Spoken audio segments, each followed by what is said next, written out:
Okay, നമ്മൾ ഇതേ ബ്ലോക്കിലെ അടുത്ത ചാപ്റ്ററാണ് ഓർഗനൈസേഷൻ ആൻഡ് ഇൻസ്റ്റിറ്റ്യൂഷൻ. കുറച്ച് വലിയ ചാപ്റ്ററാണ്, എന്നാലും ഇമ്പോർട്ടൻ്റ് ആയതുകൊണ്ട് എല്ലാം ഒന്ന് പറഞ്ഞു പോവാം. ഓക്കെ,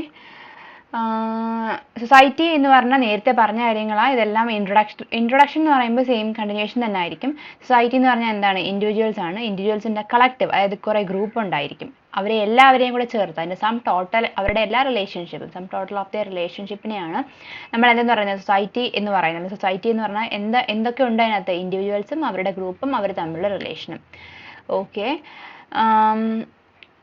അപ്പം ഇത്രയും ഗ്രൂപ്പ് അല്ലെങ്കിൽ കുറേ ആളുകൾ ഉള്ളതുകൊണ്ട് നമുക്ക് എന്ത് ചെയ്യണം? ഇതിനൊരു ഓർഡറിൽ കൊണ്ടുപോകണം. അതായത് ഇതിനൊരു ഓർഡറിങ് ഉണ്ടായിരിക്കണം. അല്ലെങ്കിൽ എന്ത് ചെയ്യും? എല്ലാം മെസ്ഡപ്പ് ആവും. അപ്പം നമ്മൾ അത് ഒഴിവാക്കാൻ വേണ്ടിയിട്ട് നമ്മളിതിനെ ഓർഡർ ചെയ്യുന്ന സിസ്റ്റം, ആ ഓർഡറിങ് സിസ്റ്റമാണ് ഇൻസ്റ്റിറ്റ്യൂഷനും ഓർഗനൈസേഷനും. നേരത്തെ ഞാൻ പറഞ്ഞിട്ടുണ്ട്, ഇൻസ്റ്റിറ്റ്യൂഷൻ ആൻഡ് ഓർഗനൈസേഷൻ എന്ന് വെച്ച് കഴിഞ്ഞാൽ സ്ഥാപനങ്ങൾ എന്നുള്ള അർത്ഥത്തിലല്ല സോഷ്യോളജിയിൽ എടുക്കുന്നത്. അതെന്താണ് അതിൻ്റെ പ്രോപ്പർ മീനിങ് എന്ന് ഇനി നമുക്ക് നോക്കാം. ഓക്കെ, ഇൻസ്റ്റിറ്റ്യൂഷനും ഓർഗനൈസേഷനും എന്ത് ചെയ്യും? ഒരു കൺസിസ്റ്റൻസി, അതായത് അതിൻ്റെതായ ഒരു സ്ട്രക്ചർ, ഒരു പ്രഡിക്റ്റബിലിറ്റി, നമുക്ക് എന്താകും സൊസൈറ്റി അല്ലെങ്കിൽ എന്ത് നടക്കും എന്ന് നമുക്ക് പ്രഡിക്റ്റ് ചെയ്യാൻ പറ്റും.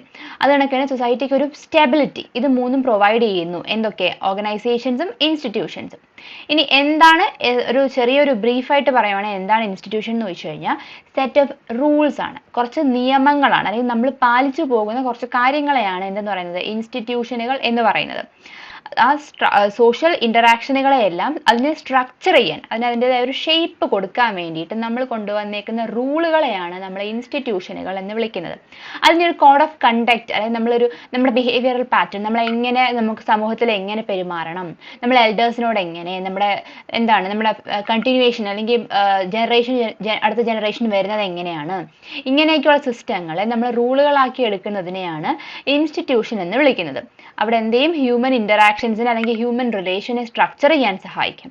എക്സാമ്പിൾ ആയിട്ട് പറയുവാണെങ്കിൽ നമ്മുടെ കോൺസ്റ്റിറ്റ്യൂഷൻ ഒരു ഇൻസ്റ്റിറ്റ്യൂഷനാണ്.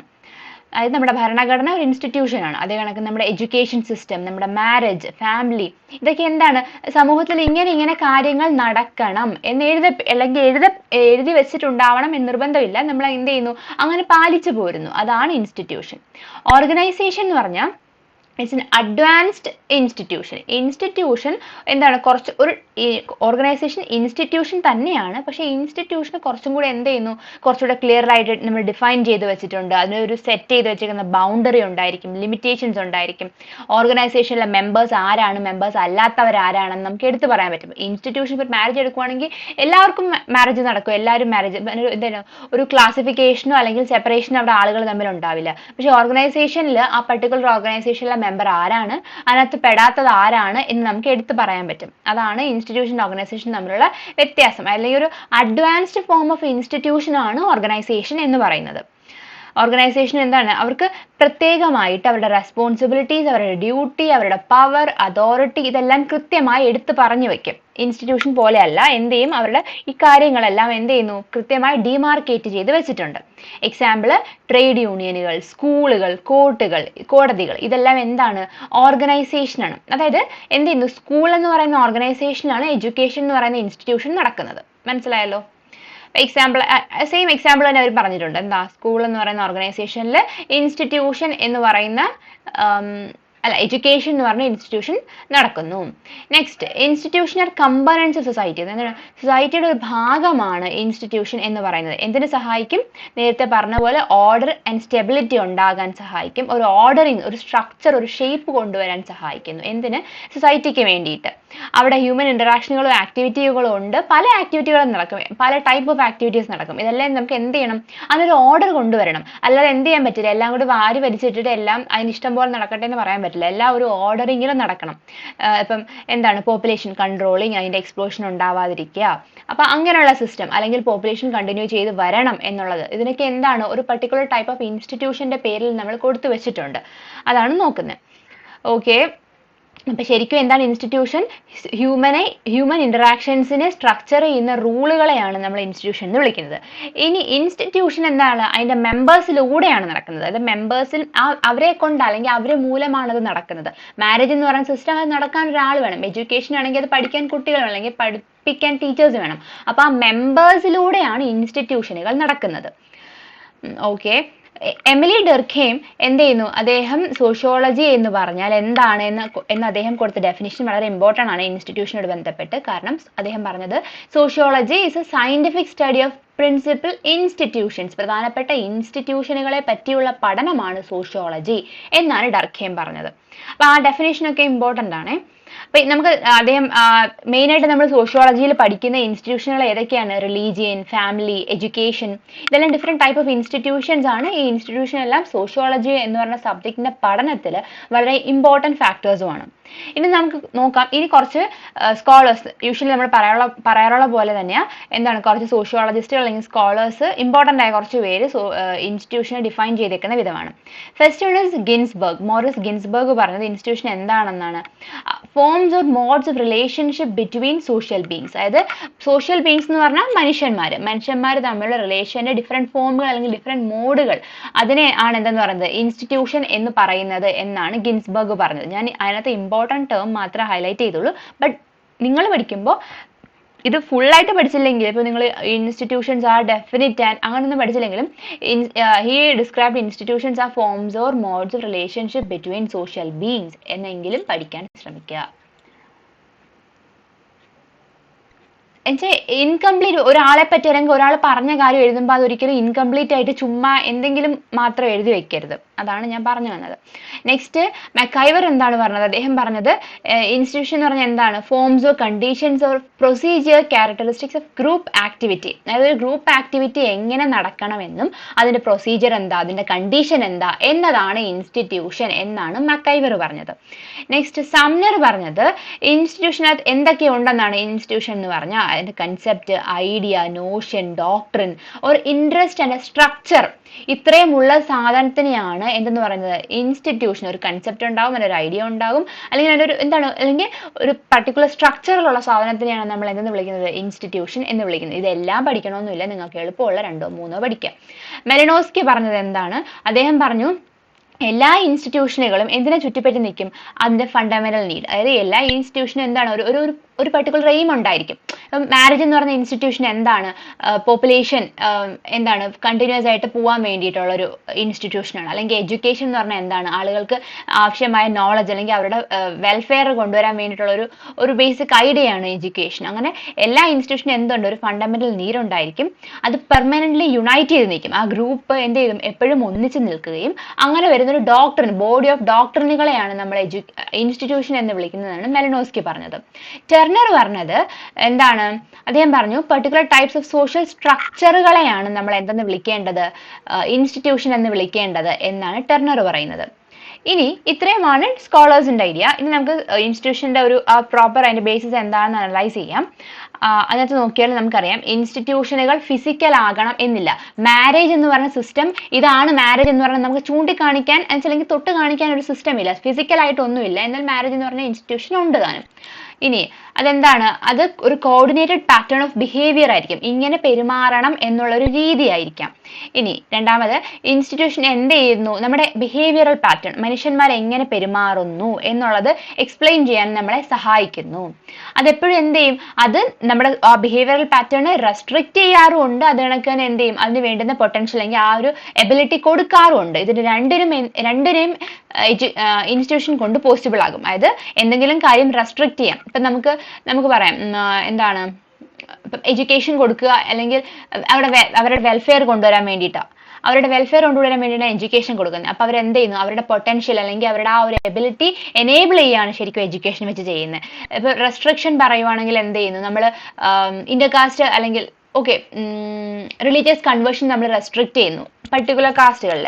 ഞാൻ ഒരു ഐഡിയ തന്നേ ഉള്ളൂ, അങ്ങനെ എന്ത് ചെയ്തിട്ടില്ല, റെസ്ട്രിക്റ്റ് ചെയ്തിട്ടില്ല.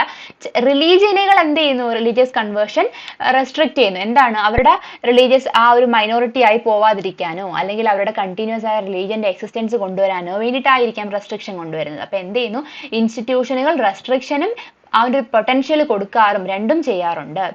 ഇനി അടുത്തത് ഇൻസ്റ്റിറ്റ്യൂഷനുകൾ എന്ത് ചെയ്യുന്നു, റീട്രേറ്റ് സോളിഡാരിറ്റി എമംഗ് മെമ്പേഴ്സ്, അതായത് ആ ഒരു യുണീക്നെസ് അല്ലെങ്കിൽ യൂണിറ്റി കൊണ്ടുവരാനായിട്ട് എന്ത് സഹായിക്കും? ഇൻസ്റ്റിറ്റ്യൂഷൻ സഹായിക്കും. സ്ട്രക്ചേഴ്സ് ഇന്ററാക്ഷൻ ബിറ്റ്വീൻ മെമ്പേഴ്സ്, ആ മെമ്പേഴ്സ് തമ്മിലുള്ള ഒരു പർട്ടിക്കുലർ റിലീജിയൻ, ആ റിലീജിയനകത്തുള്ള എല്ലാവരെയും ഒന്നിച്ച് നിർത്താൻ അവർ തമ്മിലുള്ള ഇന്ററാക്ഷൻ പോസിബിൾ ആക്കാൻ എന്ത് സഹായിക്കുന്നു? ഇൻസ്റ്റിറ്റ്യൂഷൻ സഹായിക്കുന്നു. അപ്പൊ ഇത്രയും കാര്യമാണ് ഇൻസ്റ്റിറ്റ്യൂഷന്റെ ഒരു ബെനിഫിറ്റ് അല്ലെങ്കിൽ അതിന്റെ ഒരു ബേസിക് ക്യാരക്ടർ എന്ന് പറയുന്നത്. എന്തൊക്കെയാണ് അത്? ഫിസിക്കൽ അല്ല, അത് എപ്പോഴും ഒരു കോർഡിനേറ്റഡ് പാറ്റേൺ ഓഫ് ബിഹേവിയർ ആണ്. അവിടെ എന്താണ്? Behavioural pattern of human being explain ചെയ്യാൻ സഹായിക്കും. എന്താണ് അവരുടെ അത് റെസ്ട്രിക്ട് ചെയ്യുകയും, അതായത് ബിഹേവിയറൽ പാറ്റേൺസിന്റെ റെസ്ട്രിക്ഷനും എനേബിളിംഗ് പൊട്ടൻഷ്യലും രണ്ടും ഇൻസ്റ്റിറ്റ്യൂഷൻ കൊണ്ട് പോസിബിൾ ആയിരിക്കും. സോളിഡാരിറ്റി മെയിൻറ്റെയിൻ ചെയ്യാൻ സഹായിക്കും. അതേപോലെ ഇന്ററാക്ഷൻ ബിറ്റ്വീൻ മെമ്പേഴ്സ് പോസിബിൾ ആക്കും. ഇത് ഇത്രയുമാണ് എന്ത് ചെയ്യുന്നത്? ഇൻസ്റ്റിറ്റ്യൂഷൻ ചെയ്യുന്നത്. ഇൻസ്റ്റിറ്റ്യൂഷൻ നമുക്ക് എങ്ങനെ അനലൈസ് ചെയ്യാൻ അല്ലെങ്കിൽ എങ്ങനെ ഐഡന്റിഫൈ ചെയ്യാന്ന് ചോദിച്ചാൽ അതിനൊരു കൺസിസ്റ്റന്റ് പാറ്റേൺ ഓഫ് ബിഹേവിയർ ഉണ്ട്. ഇങ്ങനെയാണ് ഒരു ഇൻസ്റ്റിറ്റ്യൂഷൻ പ്രവർത്തിക്കേണ്ടത് എന്ന് നമ്മൾ അതായത് പർട്ടിക്കുലർ പാറ്റേണിലാണ് പൊയ്ക്കൊണ്ടിരിക്കുന്നത്.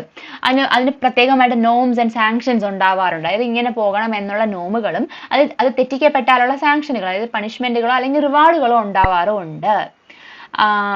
Okay, next, there are no clear boundaries that we can be drawn between norms. നമുക്ക് നേരത്തെ അറിയാവുന്ന കാര്യം, അതായത് നോമുകളും ഇൻസ്റ്റിറ്റ്യൂഷൻ, നമ്മൾ നേരത്തെ കഴിഞ്ഞ ചാപ്റ്ററിലൊക്കെ പഠിച്ചതാണ്. എന്താണ്? നോമുകളെയും വാല്യൂസിനെയും ആ ഡിഫറൻഷിയേറ്റ് ചെയ്ത് പഠിച്ചതിനകത്ത് തന്നെ പറഞ്ഞിട്ടുണ്ട്. നോമുകളെയും ഇൻസ്റ്റിറ്റ്യൂഷനെ എന്ത് ചെയ്യാൻ പറ്റില്ല? നമുക്ക് ക്ലിയർ കട്ട് ആയിട്ട് ബൗണ്ടറി കൊടുത്ത് സെപ്പറേറ്റ് ചെയ്യാൻ പറ്റില്ല. പക്ഷേ ഇവർ തമ്മിൽ വ്യത്യാസമാക്കുന്ന ഒരു ഫാക്ടർ എന്താന്ന് ചോദിച്ചാൽ is that they are consistent and have generalized normative expectation. എന്താണ്? But institutions are distinct. നോംസിൽ നിന്ന് ഇൻസ്റ്റിറ്റ്യൂഷനെ പ്രത്യേകമാക്കുന്ന ഒരു ഫാക്ടർ എന്താണെന്ന് ചോദിച്ചാൽ അത് കൺസിസ്റ്റന്റ് ആണ്. അതായത് അതിന് കണ്ടിന്യൂസ് ആയ ഒരു എക്സിസ്റ്റൻസ് അങ്ങനെ തന്നെ എങ്ങനെയാണോ പൊക്കോണ്ടിരിക്കുന്നത് അങ്ങനെ തന്നെ അത് എന്ത് ചെയ്യും? കണ്ടിന്യൂസ് ആയിട്ട് പൊക്കോണ്ടിരിക്കും. And have generalised normative expectations. ഇതിങ്ങനെ പെരുമാറണം എന്നുള്ള ഒരു എക്സ്പെക്റ്റഡ് ബിഹേവിയറിൽ നമ്മൾ ബിഹേവിയറൽ പാറ്റേൺ ഒരു പർട്ടിക്കുലർ ഇൻസ്റ്റിറ്റ്യൂഷനിൽ നിന്ന് നമ്മളെ എക്സ്പെക്ട് ചെയ്യുന്നുണ്ട്. ഇത് രണ്ടുമാണ് നോംസിനെയും ഇൻസ്റ്റിറ്റ്യൂഷനെയും സെപ്പറേറ്റ് ചെയ്യുന്ന രണ്ട് കാര്യം. എന്തൊക്കെയാണ്? അത് കൺസിസ്റ്റന്റ് ആയിരിക്കും, ഒരു എക്സ്പെക്റ്റഡ് ബിഹേവിയർ ഉണ്ടായിരിക്കും. ആർക്ക്? ഇൻസ്റ്റിറ്റ്യൂഷന്. പക്ഷേ നോംസിന് ഇത് ഉണ്ടാവണമെന്ന് നിർബന്ധമില്ല. ഇനി ഈ നമ്മൾ പറഞ്ഞ ഈ എക്സ്പെക്ടേഷൻ ഉണ്ടല്ലോ, അത് ഒബ്ലിഗേറ്ററി ആണ് and are supplemented by strong sanctions. അതായത് നിർബന്ധമായി മാൻഡേറ്ററി ആയിട്ട് നമ്മളത് പാലിച്ചേ പറ്റത്തുള്ളൂ. അത് പാലിക്കപ്പെടുന്നില്ല എന്നുണ്ടെങ്കിൽ എന്ത് ചെയ്യും? നമുക്ക് സാങ്ഷനുകൾ ഉണ്ടാവും. അബറേഷൻസ്, എന്തെങ്കിലുമൊക്കെ തെറ്റുകൾ വന്നു. ഇപ്പൊ നമുക്കറിയാം, നമ്മൾ മാരേജ് എന്ന് പറഞ്ഞാൽ എന്താണ്?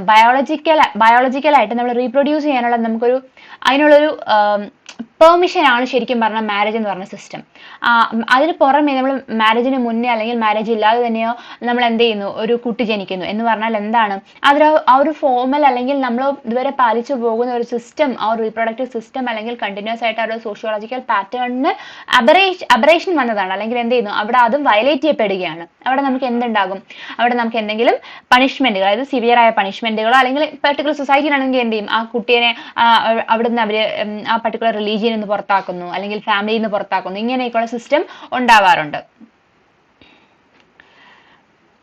ഓക്കെ, അത് കണക്ക് തന്നെ മറ്റൊരു സിസ്റ്റമാണ് നമ്മൾ ജെൻഡർ എന്ന് പറയുന്ന ഒരു ഇൻസ്റ്റിറ്റ്യൂഷൻ. ജെൻഡർ എന്ന് പറഞ്ഞാൽ നമുക്ക് മെയിനായിട്ട് എന്താണ്? മെയിൽ ആൻഡ് ഫീമെയിൽ ജെൻഡർ മാത്രമേ ഉള്ളൂ. അപ്പോൾ റീസെന്റ് നമ്മൾ എന്ത് ചെയ്തിട്ടുണ്ട്? അവരുടെ സ്ട്രഗിൾ അല്ലെങ്കിൽ അവരുടെ ആ ഒരു അത്രയും ബുദ്ധിമുട്ടുകൊണ്ട് നമ്മൾ തേർഡ് ജെൻഡറിനെ കൂടി അക്സെപ്റ്റ് ചെയ്യാനായിട്ട് സൊസൈറ്റി തയ്യാറാവുന്നുണ്ട്. തേർഡ് ജെൻഡർ എന്ന് പറഞ്ഞാൽ ഹെറ്ററോസെക്ഷൽ എങ്കിൽ ട്രാൻസാക്ഷൽ ആയിട്ടുള്ള ആളുകൾ.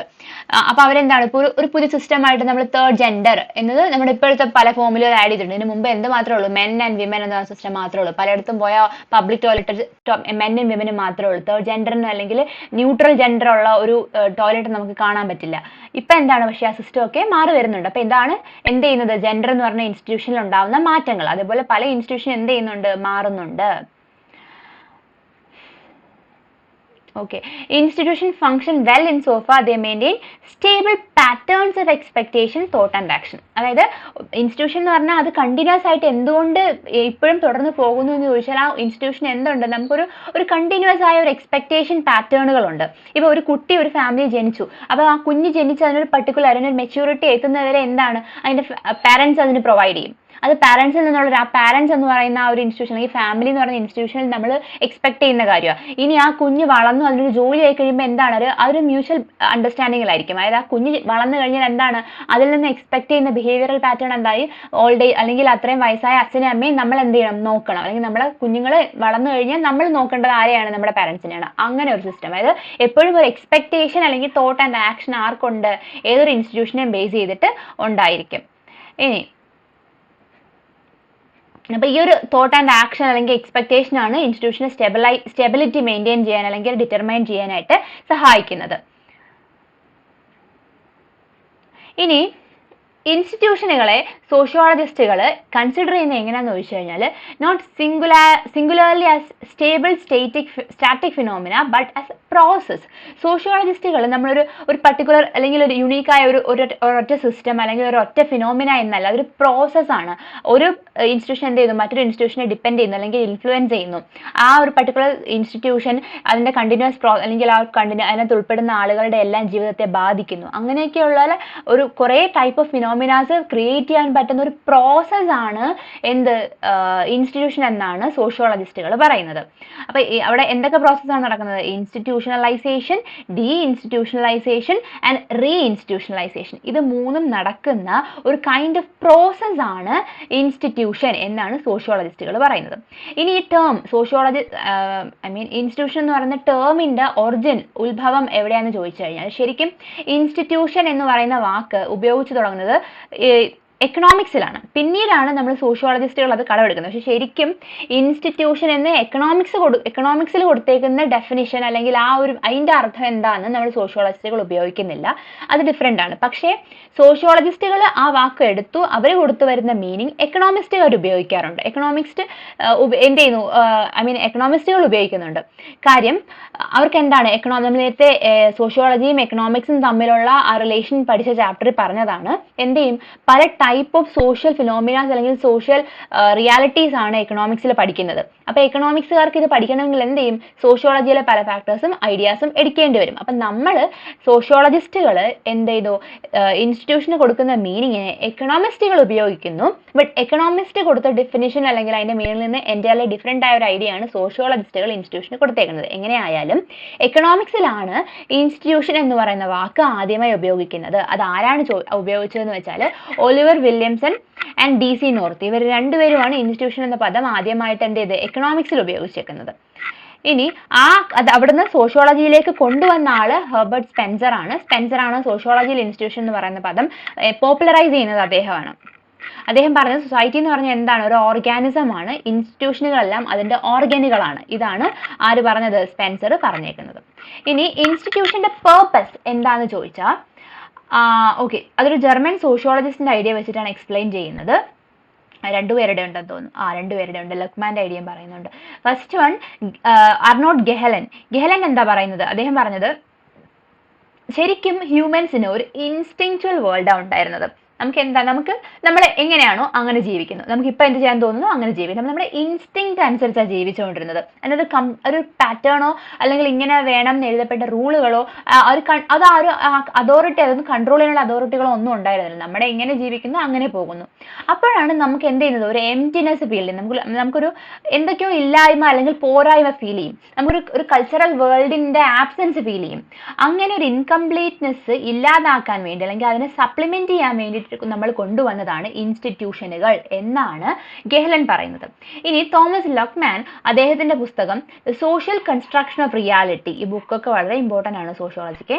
അപ്പോൾ ഈ ബുക്കിൽ അദ്ദേഹം പറയുന്നത് എന്താണെന്ന് ചോദിച്ചു കഴിഞ്ഞാൽ നമ്മുടെ മനുഷ്യന്മാരുടെ ഒരു ബയോളജിക്കലായ ഒരു അണ്ടർ ഡെവലപ്മെന്റ് ഉണ്ട്. നമുക്ക് നമ്മുടേതായ ഒരു ഇൻകംപ്ലീറ്റ്നെസ് നമ്മുടെ ശരീരം കൊണ്ടോ അല്ലെങ്കിൽ നമ്മൾ ഡെവലപ്പ് ചെയ്ത ആ ഒരു വിധത്തിൽ നിന്ന് ഇൻകംപ്ലീറ്റ്നെസ് ഉണ്ട്. ആ അണ്ടർ ഡെവലപ്മെന്റിനെ എന്ത് ചെയ്യുന്നു? അണ്ടർ ഡെവലപ്മെന്റ് അവർക്ക് ചുറ്റും ഉണ്ടാകുന്നുണ്ട്. അവിടെ അത് ഫില്ല് ചെയ്യാനായിട്ടുള്ള ഒരു മാർഗമായിട്ടാണ് നമ്മളൊരു സോഷ്യൽ സിസ്റ്റം അല്ലെങ്കിൽ ഒരു റിലീജിയൻ എന്ന് പറയുന്ന സാധനം കണ്ടുപിടിക്കുന്നത്. എന്ന് പറഞ്ഞാൽ നമ്മൾക്കിപ്പോൾ ഒരു എക്സാമിന് നമുക്ക് തന്നെ എഴുതിയെടുക്കാൻ നമുക്ക് കോൺഫിഡൻസ് ഇല്ല. അപ്പം നമ്മൾ എന്ത് ചെയ്യും? ദൈവമേ സഹായിക്കണം എന്ന് നമ്മൾ എന്ത് ചെയ്യും? നമ്മൾ അറിയാതെ പറഞ്ഞു പോകും. അപ്പം എന്താണ്? നമുക്ക് നമ്മളിലില്ലാത്ത വിശ്വാസം അത് പരിപൂർണമാക്കാൻ വേണ്ടി നമ്മളൊരു എക്സ്റ്റേണൽ ബീയിങ്ങിനെ അല്ലെങ്കിൽ സൂപ്പർ ബീയിങ്ങിനെ എന്ത് ചെയ്യുന്നു? സൂപ്പർ ഹ്യൂമനെ നമ്മൾ എന്ത് ചെയ്യും? റിലൈ ചെയ്യുന്നു. നമ്മൾ എന്ത് ചെയ്യും? അതിനെ പ്രാർത്ഥിക്കുന്നു. അപ്പൊ സംഭവം എന്താണ്? ശരിക്കും നമുക്ക് നമ്മളിൽ ഇല്ലാത്തതിനെ പൂർണ്ണമാക്കാനായി നമ്മൾ മറ്റൊന്നിനെ ഡിപ്പെൻഡ് ചെയ്യുന്നു. അങ്ങനെ കൊണ്ടുവന്ന സിസ്റ്റമാണ് ദൈവം അല്ലെങ്കിൽ റിലീജിയൻ. അപ്പൊ ബയോളജിക്കലായ അണ്ടർ ഡെവലപ്മെന്റ് പരിപൂർണമാക്കാൻ വേണ്ടി നമ്മൾ റിലൈ ചെയ്യുന്ന ഒരു എക്സ്റ്റേണൽ അല്ലെങ്കിൽ ഒരു സോഷ്യൽ കനോപ്പിയോ അല്ലെങ്കിൽ റിലീജിയനുകളോ നമ്മൾ കൊണ്ടുവന്നു. അങ്ങനെ കൊണ്ടുവന്ന സിസ്റ്റമാണ് ഇൻസ്റ്റിറ്റ്യൂഷനുകൾ എന്നാണ് ലക്മാൻ പറയുന്നത്. അപ്പൊ അതെന്ത് ചെയ്യുന്നു? ഹ്യൂമൻ ലൈഫിനെ മീനിങ് ഫുൾ ആക്കുന്നു. എന്നാണ് സോഷ്യോളജിസ്റ്റുകളുടെ ഐഡിയോളജി. ഇനി ഇൻസ്റ്റിറ്റ്യൂഷൻ പല ടൈപ്പ് ഉണ്ട്. മെയിനായിട്ട് നമുക്ക് 5 ക്ലസ്റ്റേഴ്സ് 5 പഠിക്കാം. ഇൻസ്റ്റിറ്റ്യൂഷനുകൾ 5ആയിട്ട് ഡിവൈഡ് ചെയ്ത് വെച്ചിട്ടുണ്ട്. ഫസ്റ്റ് ആണ് എക്കണോമിക് ഇൻസ്റ്റിറ്റ്യൂഷൻ. വെച്ചാൽ ഈ നമുക്ക് അറിയാവുന്ന വിധത്തിൽ തന്നെയാണ്. എക്കണോമിക് ഇൻസ്റ്റിറ്റ്യൂഷൻ എന്ന് പറഞ്ഞാൽ ഗുഡ്സ് ആൻഡ് സർവീസസിന്റെ പ്രൊഡക്ഷൻ, കൺസംഷൻ, ഡിസ്ട്രിബ്യൂഷൻ ഇത് ചെയ്യുന്ന ഇൻസ്റ്റിറ്റ്യൂഷനുകൾ, അതാണ് എക്കണോമിക് ഇൻസ്റ്റിറ്റ്യൂഷനുകൾ. രണ്ടാമത് സോഷ്യൽ സ്ട്രാറ്റിഫിക്കേഷൻ പോസിബിൾ ആക്കുന്ന ഇൻസ്റ്റിറ്റ്യൂഷനുകൾ, അതായത് സോഷ്യൽ സ്റ്റേറ്റസും പ്രസ്റ്റീജും കൊണ്ടുവരാൻ വേണ്ടി, അതിപ്പോൾ റിലീജിയൻ അല്ലെങ്കിൽ ക്ലാസ് സിസ്റ്റം ഇതൊക്കെ എന്താണ് അങ്ങനത്തെ ഒരു ഇൻസ്റ്റിറ്റ്യൂഷനാണ്. മൂന്നാമത്തത് ഇപ്പൊ കിൻഷിപ്പ്, മാരേജ്, ഫാമിലി ഇതൊക്കെ എന്താണ് റീപ്രൊഡക്ഷൻ കൺട്രോൾ ചെയ്യാൻ കൊണ്ടുവരുന്ന അല്ലെങ്കിൽ റീപ്രൊഡക്ഷൻ പോസിബിൾ ആക്കാൻ കൊണ്ടുവരുന്ന ഒരു ടൈപ്പ് ഓഫ് ഇൻസ്റ്റിറ്റ്യൂഷനാണ് മാരേജ്, ഫാമിലി, കിൻഷിപ്പ് എന്ന് പറയുന്നത്. അടുത്തത് പൊളിറ്റിക്കൽ ഇൻസ്റ്റിറ്റ്യൂഷൻ, അതായത് പവർ, അധികാരത്തിനെ റെഗുലേറ്റ് ചെയ്യാനും ഡിസ്ട്രിബ്യൂട്ട് ചെയ്യാനും അല്ലെങ്കിൽ കൺട്രോൾ ചെയ്യാനും കൊണ്ടുവന്ന സിസ്റ്റമാണ് പൊളിറ്റിക്കൽ ഇൻസ്റ്റിറ്റ്യൂഷനുകൾ. ഇനി അടുത്തത് കൾച്ചറൽ ഇൻസ്റ്റിറ്റ്യൂഷനുകൾ. അവർ എന്ത് ചെയ്യുന്നു? റിലീജിയൻ അല്ലെങ്കിൽ റിലീജിയസ് സിംബലുകൾ അല്ലെങ്കിൽ കൾച്ചറൽ പ്രാക്ടീസുകളെ കൺട്രോൾ ചെയ്യുന്നു. അങ്ങനെ 5 ടൈപ്പ് ഉണ്ട്. ഏതൊക്കെയാണ്? നമ്മുടെ എക്കണോമിക്സ് നോക്കുന്നത്, അതേപോലെ തന്നെ മിസ് ചെയ്തോ ഞാൻ ഏതെങ്കിലും? എന്തൊക്കെയാ? 5 എക്കണോമിക്സ് നോക്കുന്ന ഒരെണ്ണം, സ്റ്റേറ്റസ് നോക്കുന്ന ഒരെണ്ണം, ഫാമിലി റീപ്രൊഡക്ഷൻ നോക്കുന്ന ഒരെണ്ണം, പൊളിറ്റിക്കൽ പവർ നോക്കുന്ന ഒരെണ്ണം, റിലീജിയനെ നോക്കുന്ന ഒരെണ്ണം. അങ്ങനെ 5. ഇനി പെർസ്പെക്റ്റീവ്സ്, ഇത് ഇമ്പോർട്ടൻ്റാണ്. അതായത് നമുക്കറിയാം സോഷ്യോളജിസ്റ്റുകൾ എന്ന് പറഞ്ഞാൽ സോഷ്യോളജിസ്റ്റുകൾ തന്നെ പല ടൈപ്പ് ഉണ്ട്. ഇന്റർപ്രിട്ടേഷൻ നടത്തുന്ന സോഷ്യോളജിസ്റ്റുകളുണ്ട്, ഫങ്ഷണലിസ്റ്റ് ഐഡിയോളജി ഉള്ളവരുണ്ട്, കോൺഫ്ലിക്റ്റ് ഐഡിയോളജി ഉള്ളവരുണ്ട്. അങ്ങനെ പല ടൈപ്പിലാണ്, പല കൈൻഡുകളാണ് സോഷ്യോളജിസ്റ്റുകൾ. അപ്പൊ അതിൽ ഒരു 3 ടൈപ്പ് ഓഫ് ആളുകൾ എന്താണ് ഇൻസ്റ്റിറ്റ്യൂഷനുകളെ എങ്ങനെ അവരുടെ ഐഡിയോളജി കൊടുത്തു എന്ന് നോക്കുവാണ്. ഫസ്റ്റ് വൺ ഫങ്ഷണലിസ്റ്റ് പെർസ്പെക്റ്റീവ്, അതായത് ഫങ്ഷണലിസ്റ്റ് ആയിട്ടുള്ള സോഷ്യോളജിസ്റ്റുകൾ എങ്ങനെയാണ് എന്ത് ചെയ്തേക്കുന്നത്, ഇൻസ്റ്റിറ്റ്യൂഷൻ എന്ന് പറഞ്ഞ ഐഡിയ അവരുടെ ഒരു ഡെഫിനിഷൻ കൊടുത്തേക്കുന്നത്. ആദ്യം ഫങ്ഷണലിസ്റ്റുകൾ പറഞ്ഞു ഫംഗ്ഷൻ എല്ലാത്തിന്റെയും എന്ത് ചെയ്യും, ആ ഒരു റോൾ അല്ലെങ്കിൽ അവർ ചെയ്യുന്ന പ്രവർത്തനം, അവരുടെ സർവീസ് എന്താണ് എന്നത് വെച്ചിട്ടാണ് സോഷ്യോ ഐഡിയാസിനെ എക്സ്പ്ലെയിൻ ചെയ്യുന്നതെങ്കിൽ അതാണ് functionalist perspective. First one roles and service of the institution, ഇൻസ്റ്റിറ്റ്യൂഷന്റെ റോൾ എന്താണ്, അതിന്റെ സർവീസ് എന്താണ് എന്നാണ് നോക്കുന്നതെങ്കിൽ നമ്മൾ എന്ത് പറയാം, അതൊരു ഫങ്ഷണലിസ്റ്റ് പെർസ്പെക്റ്റീവ് ആണെന്ന് പറയാം. അതായത് എപ്പോഴും ഇൻസ്റ്റിറ്റ്യൂഷൻ എന്ന് പറഞ്ഞാൽ സൊസൈറ്റിയുടെ ഭാഗമാണ്. അപ്പൊ അവർ എന്ത് ചെയ്യണം, എന്തെങ്കിലുമൊക്കെ ഒരു പ്രവർത്തനം സൊസൈറ്റിക്ക് വേണ്ടി ചെയ്യുന്നുണ്ടാവണം. അപ്പോഴാണ് അതിനെ എന്ത് ചെയ്യുന്നത്, ഒരു ഫങ്ഷണലിസ്റ്റ് പെർസ്പെക്റ്റീവ് അനലൈസ് ചെയ്യുന്നത്. നെക്സ്റ്റ്, അപ്പൊ എന്ത് ചെയ്യുന്നു, wellbeing of the society and welfare of the people possible ആക്കണം ഏതൊരു ഇൻസ്റ്റിറ്റ്യൂഷനുകളും എന്നാണ് ഫങ്ഷണലിസ്റ്റ് പെർസ്പെക്റ്റീവ് പറയുന്നത്. അവിടെ എന്ത് ചെയ്യും, ഇപ്പം മെയിനായിട്ട് അവർ ചെയ്യുന്നത് വെച്ച് കഴിഞ്ഞാൽ ഇപ്പോൾ ഡെത്ത് അല്ലെങ്കിൽ ഏജിങ്, ഡിസീസ് അല്ലെങ്കിൽ വാർ, മൈഗ്രേഷൻ ഇതിൽ ഏതെങ്കിലുമൊക്കെ എന്ത് ചെയ്യുന്നു, ആളുകൾ നഷ്ടപ്പെടുന്നു. അല്ലെങ്കിൽ ഇമിഗ്രേഷനോ ആനക്സേഷനോ ഇതൊക്കെ ഇങ്ങനെയൊക്കെ എന്ത് ചെയ്യുന്നു, ആളുകൾ നഷ്ടപ്പെടുന്നു. അപ്പൊ അവർ എന്ത് ചെയ്യണം, നമുക്ക് അതിനൊന്ന് ഫുൾഫിൽ ചെയ്യണ്ടേ. ഒരു പർട്ടിക്കുലർ പോപ്പുലേഷൻ, ഒരു കൺട്രോൾഡ് പോപ്പുലേഷൻ എപ്പോഴും ഉണ്ടായിരിക്കണം. ഇതിനകത്തുനിന്ന് കുറെ പേര് മരിച്ചു പോകും, അല്ലെങ്കിൽ ആളുകൾ എങ്ങോട്ടെങ്കിലും മാറിപ്പോവും, മൈഗ്രേറ്റ് ചെയ്ത് പോകും, എമിഗ്രേഷൻ നടക്കുന്നു, അല്ലെങ്കിൽ വോറിൽ കുറെ പേര് മരിക്കുന്നു, നാച്ചുറൽ കലാമിറ്റി വന്ന് കുറെ പേര് മരിക്കുന്നു. അപ്പൊ എന്ത് ചെയ്യണം, ആ ഒരു പോപ്പുലേഷൻ എന്ത് ചെയ്യും, കുറഞ്ഞു. അപ്പൊ നമുക്കത് വീണ്ടും എന്ത് ചെയ്യണം, പഴയ പോലെ കൊണ്ടുവരണം. അപ്പൊ കൊണ്ടുവരണമെങ്കിൽ ബയോളജിക്കലി റീപ്രൊഡക്ഷൻ നടക്കണം. ആ ബയോളജിക്കൽ റീപ്രൊഡക്ഷൻ പോസിബിൾ ആക്കുക എന്ന് പറഞ്ഞാൽ എന്താണ്, സൊസൈറ്റിക്ക് വേണ്ടി ഒരു പ്രവർത്തനം ചെയ്യുകയാണ്. അങ്ങനത്തെ ഒരു ഫംഗ്ഷൻ ചെയ്യുന്നതാണെങ്കിൽ അതൊരു ഇൻസ്റ്റിറ്റ്യൂഷൻ ആണ് എന്നാണ് ആര് പറഞ്ഞത്, ഫങ്ഷണലിസ്റ്റുകാർ പറയുന്നത്. അപ്പൊ അങ്ങനെ അത് ആ ഒരു കുറഞ്ഞു പോയതിനെ പരിപൂർണ്ണ അവസ്ഥയിലേക്ക് എത്തിക്കാൻ നമ്മൾ കൊണ്ടുവന്നേക്കുന്ന മാർഗമാണ് ഇമിഗ്രേഷൻ. അല്ലെങ്കിൽ ആളുകൾ എന്ത് ചെയ്യണം, ഇങ്ങോട്ട് വരണം, അല്ലെങ്കിൽ വേറൊരു രാജ്യത്തിന്റെ കുറച്ച് ഭാഗം നമ്മൾ അനക്സ് ചെയ്യണം, അല്ലെങ്കിൽ സെക്ഷലി റീപ്രൊഡ്യൂസ് ചെയ്യണം. ഇതാണ് ഒന്നാമത്തത്. രണ്ടാമത്തതെന്ന് പറഞ്ഞു കഴിഞ്ഞാൽ സോഷ്യലൈസേഷൻ അല്ലെങ്കിൽ എഡ്യൂക്കേഷൻ കൊടുക്കാൻ പറ്റുന്നതായിരിക്കണം, അതാണ് രണ്ടാമത്തത്. മൂന്നാമത്തതെന്ന് പറഞ്ഞു കഴിഞ്ഞാൽ നമ്മൾ നേരത്തെ 5 കൈൻഡ് ഓഫ് ഇത് പറഞ്ഞില്ലേ, what is it, 5 types of institution. ഈ 5 ടൈപ്സ് ഓഫ് ഇൻസ്റ്റിറ്റ്യൂഷൻ തന്നെ അവർ വീണ്ടും അതെടുത്ത് പറഞ്ഞേക്കുന്നത്. എന്താണ്, കിൻഷിപ്പ്, മാരേജ് എന്ത് ചെയ്യും, റീപ്രൊഡക്ഷൻ പോസിബിൾ ആക്കും, അതാണ് ഒന്നാമത്തത്. രണ്ടാമത്തതെന്ന് പറഞ്ഞു കഴിഞ്ഞാൽ എഡ്യൂക്കേഷൻ പോസിബിൾ ആക്കുന്നത്. മൂന്നാമത്തതെന്ന് പറഞ്ഞു കഴിഞ്ഞാൽ എന്താ, എക്കണോമിക്കൽ ഇൻസ്റ്റിറ്റ്യൂഷനുകൾ, ഇപ്പൊ production, circulation of food, goods and services ഇതൊക്കെ പോസിബിൾ ആക്കുന്ന മൂന്നാമത്തവർ. നാലാമത്തതെന്ന് പറഞ്ഞു കഴിഞ്ഞാൽ എന്ത് ചെയ്യും, ഗവർണൻസ്, പവർ നോക്കുന്ന കാര്യം. എന്താ, നമുക്കൊരു ഡിഫൻസ് പ്രൊവൈഡ് ചെയ്യുക, ഔട്ട്സൈഡ് അറ്റാക്കിൽ നിന്ന് നമ്മളെ തടയുക. നമുക്ക് എന്തെങ്കിലും ഒരു പ്രോബ്ലം, രാജ്യത്തുള്ള ആളുകൾക്ക് എന്തെങ്കിലും പ്രോബ്ലം ഉണ്ടായാൽ അത് എന്ത് ചെയ്യുക, അത് റെക്ടിഫൈ ചെയ്യാൻ ശ്രമിക്കുക. ഇതൊക്കെയാണ് എന്ത് നാലാമത്തത്. അഞ്ചാമത്തെന്ന് പറഞ്ഞാൽ ഒരു സെൻസ് ഓഫ് ബിലോങ്ങിങ്നെസ്, എന്ന് വെച്ചാൽ നമ്മൾ ഒരു പർട്ടിക്കുലർ ഇൻസ്റ്റിറ്റ്യൂഷന്റെ ഭാഗമാണ് എന്നൊരു തോന്നൽ നമുക്ക് ഉണ്ടാകണം. എന്ത് ചെയ്യണം? ഇപ്പൊ റിലീജിയൻ, നമ്മളെല്ലാവരും ആ പർട്ടിക്കുലർ റിലീജിയനിൽ പെടുന്ന ആളുകളാണ്. അപ്പൊ ആ ഒരു തോന്നൽ നമുക്ക് ഉണ്ടാവത്തില്ല. അപ്പൊ അങ്ങനെ ഒരു ബിലോങ്ങിങ്നെസ് പ്രൊവൈഡ് ചെയ്യണം. അതാണ് അഞ്ചാമത്തത്. ഇത് ഇത്രയുമാണ് എന്തെന്ന് പറയുന്നത് ഫങ്ഷണലിസ്റ്റ് പെർസ്പെക്റ്റീവിൽ പറയുന്നത്. നെക്സ്റ്റ് കോൺഫ്ലിക്റ്റ് പെർസ്പെക്റ്റീവിൽ പറയുന്നത് എന്താണെന്ന് വെച്ച് കഴിഞ്ഞാൽ ഫങ്ഷണലിസ്റ്റുമായിട്ട് എഗ്രി ചെയ്ത് പോകുന്നുണ്ട്, പക്ഷെ ഒരു വ്യത്യാസമുണ്ട് അവർക്ക്. എന്താന്ന് വെച്ചാൽ അവർ പറയുന്നത് എന്താ, ഇൻസ്റ്റിറ്റ്യൂഷനുകൾ ബേസിക് നീഡുകൾ സൊസൈറ്റിയെല്ലാം ഫുൾഫിൽ ചെയ്യാൻ നമ്മളെ സഹായിക്കും. പക്ഷെ പ്രശ്നം എന്താ വെച്ചാൽ ഹയറാർക്കികൾ, അതായത് ഇവരൊരു ഇൻസ്റ്റിറ്റ്യൂഷന്റെ തന്നെ ഒരു നെഗറ്റീവ് പാർട്ട് എടുത്തിട്ട് അനലൈസ് ചെയ്യും. അതാണ് വ്യത്യാസം. കോൺഫ്ലിക്റ്റ് അല്ല, അതിനൊരു കോൺഫ്ലിക്റ്റ് കണ്ടുപിടിക്കുന്ന ആളുകൾ. ഇവരെന്തു പറഞ്ഞു? ഇവർ പറയുന്നത് ഇൻസ്റ്റിറ്റ്യൂഷനുകൾ ഉള്ളത് കാരണം നമ്മുടെ സമൂഹത്തിൽ എപ്പോഴും ഒരു ഹയറാർക്കി അല്ലെങ്കിൽ ഇൻഇക്വാലിറ്റി ഉണ്ടാകാൻ കാരണമാകുന്നു എന്നാണ് കോൺഫ്ലിക്റ്റുകാർ പറയുന്നത്. ഇപ്പം നമ്മളിപ്പോൾ ഒരു സ്ട്രാറ്റിഫിക്കേഷൻ ക്ലാസ് സിസ്റ്റം കൊണ്ടുവന്നു. അപ്പൊ എന്ന് പറഞ്ഞാൽ എന്താണ്? വെൽത്ത് ഉള്ള ആളുകളും വെൽത്ത് ഇല്ലാത്ത ആളുകളും. അപ്പൊ ഇവിടെ എന്താണ്? ഒരു സ്ട്രാറ്റിഫിക്കേഷൻ, ഒരു ഹയറാർക്കി മെയിൻറ്റെയിൻ ചെയ്തു. അതുമൂലം എന്തുണ്ടാകും? വെൽത്ത് ഉള്ളവരും ഇല്ലാത്തവരും തമ്മിൽ ഒരു ഇൻഇക്വാലിറ്റി ഉണ്ടാവും. അപ്പൊ ഒരു സ്ട്രാറ്റിഫിക്കേഷൻ അല്ലെങ്കിൽ ഒരു ഹയറാർക്കിയും ഇൻഇക്വാലിറ്റിയും എന്തുമൂലം? ഇൻസ്റ്റിറ്റ്യൂഷൻ മൂലം ഉണ്ടാകുന്നു എന്ന് പറഞ്ഞവരാണ് കോൺഫ്ലിക്റ്റ് പെർസ്പെക്റ്റീവുകാർ.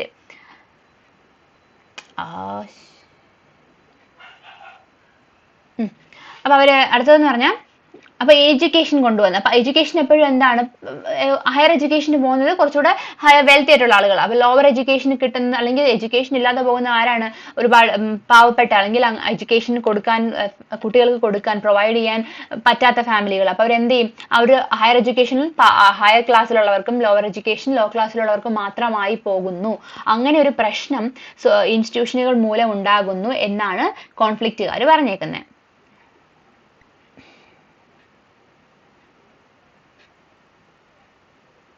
അപ്പൊ എന്ത് ചെയ്തു? ഒരു പ്രിവിലേജ് സിസ്റ്റം ക്രിയേറ്റ് ചെയ്യും ഇൻസ്റ്റിറ്റ്യൂഷൻ.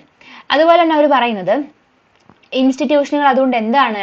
എക്സ്ക്ലൂഷണറിയും ഒപ്രസീവുമാണ്. ആർക്ക്? ഇതൊന്നും കിട്ടാതെ പോകുന്നവർക്ക്, അതായത് ഡിസഡ്വാൻറ്റേജ്ഡ് ആയിട്ട് അല്ലെങ്കിൽ അണ്ടർ പ്രിവിലേജ്ഡ് ആയിട്ടുള്ള ആളുകൾക്ക് എപ്പോഴും എക്സ്ക്ലൂഷണറിയും ഒപ്രസീവുമായിട്ട് ആക്ട് ചെയ്യുന്നു? ഇൻസ്റ്റിറ്റ്യൂഷനുകൾ ആക്ട് ചെയ്യുന്നു എന്ന് ഇവർ വാദിക്കുന്നു. എക്സാമ്പിൾ ആയിട്ട് പറയുന്നത് വിമൻ, അവരെന്ത് ചെയ്യും? ആ ഒരു ലേബർ എക്സ്പ്ലോയിറ്റേഷൻ നേരിടേണ്ടി വരുന്നു. ഫാമിലിക്കകത്ത് തന്നെ ഒരുപാട് സ്ട്രഗിൾ അവർക്ക് നേരിടേണ്ടി വരുന്നു. അത് കണക്ക് തന്നെ എന്താണ്? ജെൻഡർ റിലേറ്റഡ് ഇഷ്യൂസ് ആർക്ക് ഒരുപാട് പ്രശ്നങ്ങൾ വിമൻ ഉണ്ടാകുന്നു. ഇതെല്ലാം എന്തുകൊണ്ടാണ്? വിമൻ എന്ന് പറയുന്ന പർട്ടിക്കുലർ ജെൻഡറിൽ ജനിച്ചു പോയത് കൊണ്ടാണ്. അപ്പൊ ആ ഒരു ഇൻസ്റ്റിറ്റ്യൂഷൻ, അതായത് ജെൻഡർ എന്ന് പറഞ്ഞ ഇൻസ്റ്റിറ്റ്യൂഷൻ എന്ത് ചെയ്യും? എപ്പോഴും നെഗറ്റീവായിട്ട് ആക്ട് ചെയ്യും വിമനിന്. അങ്ങനെ ഒരു സിസ്റ്റം.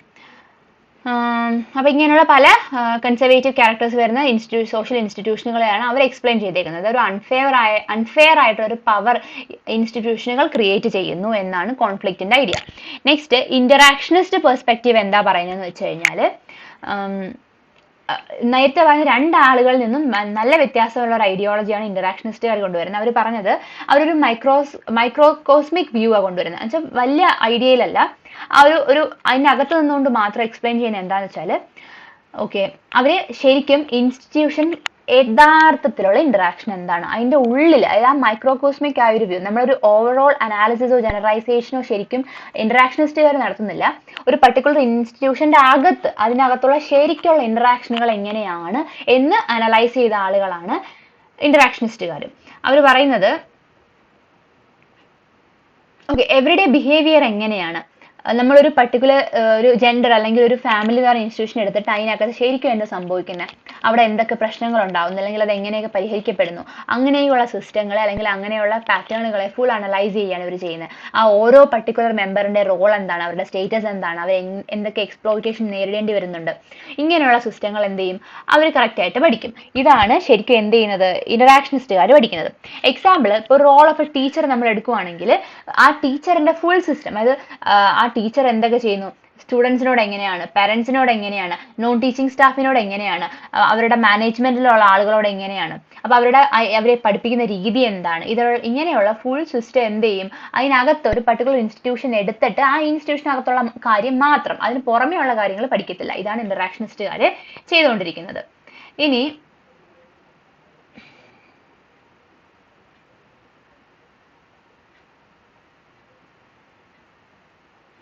കഴിഞ്ഞല്ലോ. ഓക്കെ, അപ്പൊ ഇൻസ്റ്റിറ്റ്യൂഷൻ തീർന്നു. ഇനി നമ്മൾ നോക്കുന്നത് ഓർഗനൈസേഷൻ ആണ്. അപ്പോൾ ഓർഗനൈസേഷൻ എടുത്ത് പഠിക്കാം. നേരത്തെ പറഞ്ഞു ഓർഗനൈസേഷൻ എന്ന് പറഞ്ഞാൽ എന്ത് തന്നെയാണ്, ഒരു ഇൻസ്റ്റിറ്റ്യൂഷൻ തന്നെയാണ്. പക്ഷേ വ്യത്യാസം എന്ന് പറഞ്ഞാൽ ഒരു കുറച്ചും കൂടി ഒരു അഡ്വാൻസ്ഡ് ടൈപ്പ് ഓഫ് ഇൻസ്റ്റിറ്റ്യൂഷൻ ആണെന്ന് പറയാം. അവര് എന്ത് ചെയ്യും, ഒരു പെർട്ടിക്കുലർ സ്ട്രക്ചർ ഉണ്ടായിരിക്കും, അവർക്ക് എപ്പോഴും മെമ്പേഴ്സ് നോൺ മെമ്പേഴ്സ് തമ്മിൽ ഒരു ബൗണ്ടറി ഉണ്ടായിരിക്കും, അതിനൊരു ഒരു പെർട്ടിക്കുലർ അതൊരു ഫിസിക്കൽ ഓർഗനൈസേഷൻ ആയിരിക്കും, ഒരു പെർട്ടിക്കുലർ ഓർഗനൈസേഷൻ എന്ന് പറഞ്ഞ സാധനം ഉണ്ടായിരിക്കും. ഇപ്പോൾ സ്കൂൾ എന്ന് പറഞ്ഞാൽ അവിടെ കാണുമല്ലോ. അപ്പോൾ അങ്ങനെ ഒരു പെർട്ടിക്കുലർ ഫിസിക്കൽ എക്സിസ്റ്റൻസ് അതിനുണ്ടായിരിക്കും. അതിനൊരു ഫോർമൽ ബോഡി, അത് കൺട്രോൾ ചെയ്യുന്ന കുറച്ച് ആളുകൾ ഉണ്ടായിരിക്കും. അത് കണക്ക് തന്നെ അപ്പോൾ എന്താ, ഫോർമലി സ്റ്റേറ്റഡ് ആയിട്ടൊരു ബോഡി അതിനുണ്ടാകും. അത് കൺട്രോൾ ചെയ്ത് പോകാൻ കുറച്ച് സെറ്റ് ഓഫ് റൂളുകൾ ഉണ്ടാകും. അതിന് പെർട്ടിക്കുലർ ഫീച്ചേഴ്സ് ഉണ്ടാകും. ഇപ്പം ഇപ്പം നമ്മൾ നേരത്തെ പറഞ്ഞ അദ്ദേഹം പറഞ്ഞില്ലല്ലോ, ഇൻസ്റ്റിറ്റ്യൂഷനകത്ത് ഒരാൾ നമുക്ക് മാറിപ്പോയാൽ അയാളെ റീപ്ലേസ് ചെയ്യാൻ പറ്റില്ല. അപ്പോൾ ഒരു ഫാമിലി എന്ന് പറഞ്ഞ ഇൻസ്റ്റിറ്റ്യൂഷൻ, അച്ഛൻ ഇല്ലാതെയായി, എന്ത് ചെയ്യാൻ പറ്റില്ല, അച്ഛൻ എന്ന് പറഞ്ഞ പെർട്ടിക്കുലർ പേഴ്സണെ നമുക്ക് റീപ്ലേസ് ചെയ്യാൻ പറ്റില്ല. ഇപ്പോൾ സെക്കൻഡ് മാരേജ് പോസിബിൾ ആണ്, പക്ഷെ എന്ത് ചെയ്യും, നമുക്ക് നഷ്ടപ്പെട്ടു പോയ അച്ഛൻ എന്ന് പറയുന്ന ആ ഒരു പെർട്ടിക്കുലർ കൈൻഡ് ഓഫ് പേഴ്സൺ ആകില്ലല്ലോ സെക്കൻഡ് ഫാദർ എന്ന് പറയുമ്പോൾ. അപ്പോൾ അവിടെയാണ് വ്യത്യാസം. അതേപോലെ ഇവിടെ എന്താണെന്ന് വെച്ച് കഴിഞ്ഞാൽ ഇൻസ്റ്റിറ്റ്യൂഷനകത്ത് അങ്ങനെ ഒരു സിസ്റ്റം ഇല്ല. ഒരാൾ പോയാൽ മറ്റൊരാളെ കൊണ്ടുവരാം, അതിൽ ബുദ്ധിമുട്ടില്ല. ഇപ്പോൾ എക്സാമ്പിൾ ഒരു ഫുട്ബോൾ ടീം, അപ്പോൾ നമുക്ക് ഒരുപാട് സബ്സ്റ്റിറ്റ്യൂട്ട്സിനെ കൊണ്ടുവരാം. ഒരു പെർട്ടിക്കുലർ മെമ്പർ പോയി എന്ന് കരുതി നമുക്ക് ആ ഫുട്ബോൾ ടീം പിരിച്ചു വിടേണ്ട ആവശ്യമില്ല. എന്ത് ചെയ്താൽ മതി, ആ പോയ ആൾക്ക് പകരം പുതിയ ആളെ എടുത്താൽ മതി. പിന്നെ അത് കണക്ക് തന്നെ വേറെ എന്ന് വെച്ച് കഴിഞ്ഞാൽ ഓർഗനൈസേഷൻ നോക്കാൻ ഒരു ഇപ്പം ഫുട്ബോൾ ടീം എന്ന് പറഞ്ഞാൽ അവരെ നോക്കാൻ ഒരു പെർട്ടിക്കുലർ ഓർഗനൈസേഷൻ ഉണ്ടായിരിക്കും, അവർ ഫോളോ ചെയ്യേണ്ട പെർട്ടിക്കുലർ റൂൾ ഉണ്ടായിരിക്കും, അവർക്കൊരു കോച്ച് ഉണ്ടായിരിക്കും. ഇങ്ങനെയുള്ള സിസ്റ്റം. ഇപ്പം ഫിഫയ്ക്ക് എന്ത് ചെയ്യുന്നു, ഫുട്ബോളിൽ ഫുൾ കാര്യങ്ങൾ നോക്കുന്ന ഒരു ഓർഗനൈസേഷൻ. അതൊരു എക്സാമ്പിൾ ആയിട്ട് പറയുന്നതേ ഉള്ളൂ. മറ്റ് ഓർഗനൈസേഷൻ്റെ എക്സാമ്പിൾ ആണ് ഇപ്പം നമ്മുടെ പോസ്റ്റൽ സർവീസ്, അതുപോലെ കോഫി ഹൗസ്, അല്ലെങ്കിൽ KV സ്കൂളുകൾ, ഡൽഹി പോലീസുകൾ, ഖാദി ഗ്രാം ഉദ്യോഗം എന്ന് വെച്ചാൽ ഖാദി ആ ഒരു ഇൻസ്റ്റിറ്റ്യൂഷൻ. ഇതെല്ലാം എന്താണ്, ഓർഗനൈസേഷന് എക്സാമ്പിൾ ആണ്.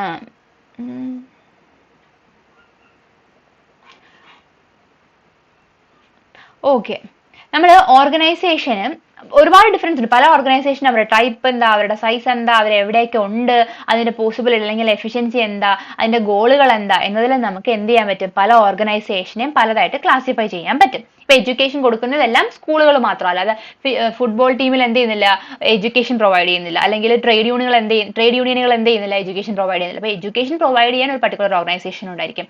അപ്പം അങ്ങനെ ഒരു particular goal, type, size, spread, efficiency എല്ലാം വെച്ചിട്ട് നമുക്ക് ഓർഗനൈസേഷനുകളെ പലതായിട്ട് ക്ലാസിഫൈ ചെയ്യാൻ പറ്റും.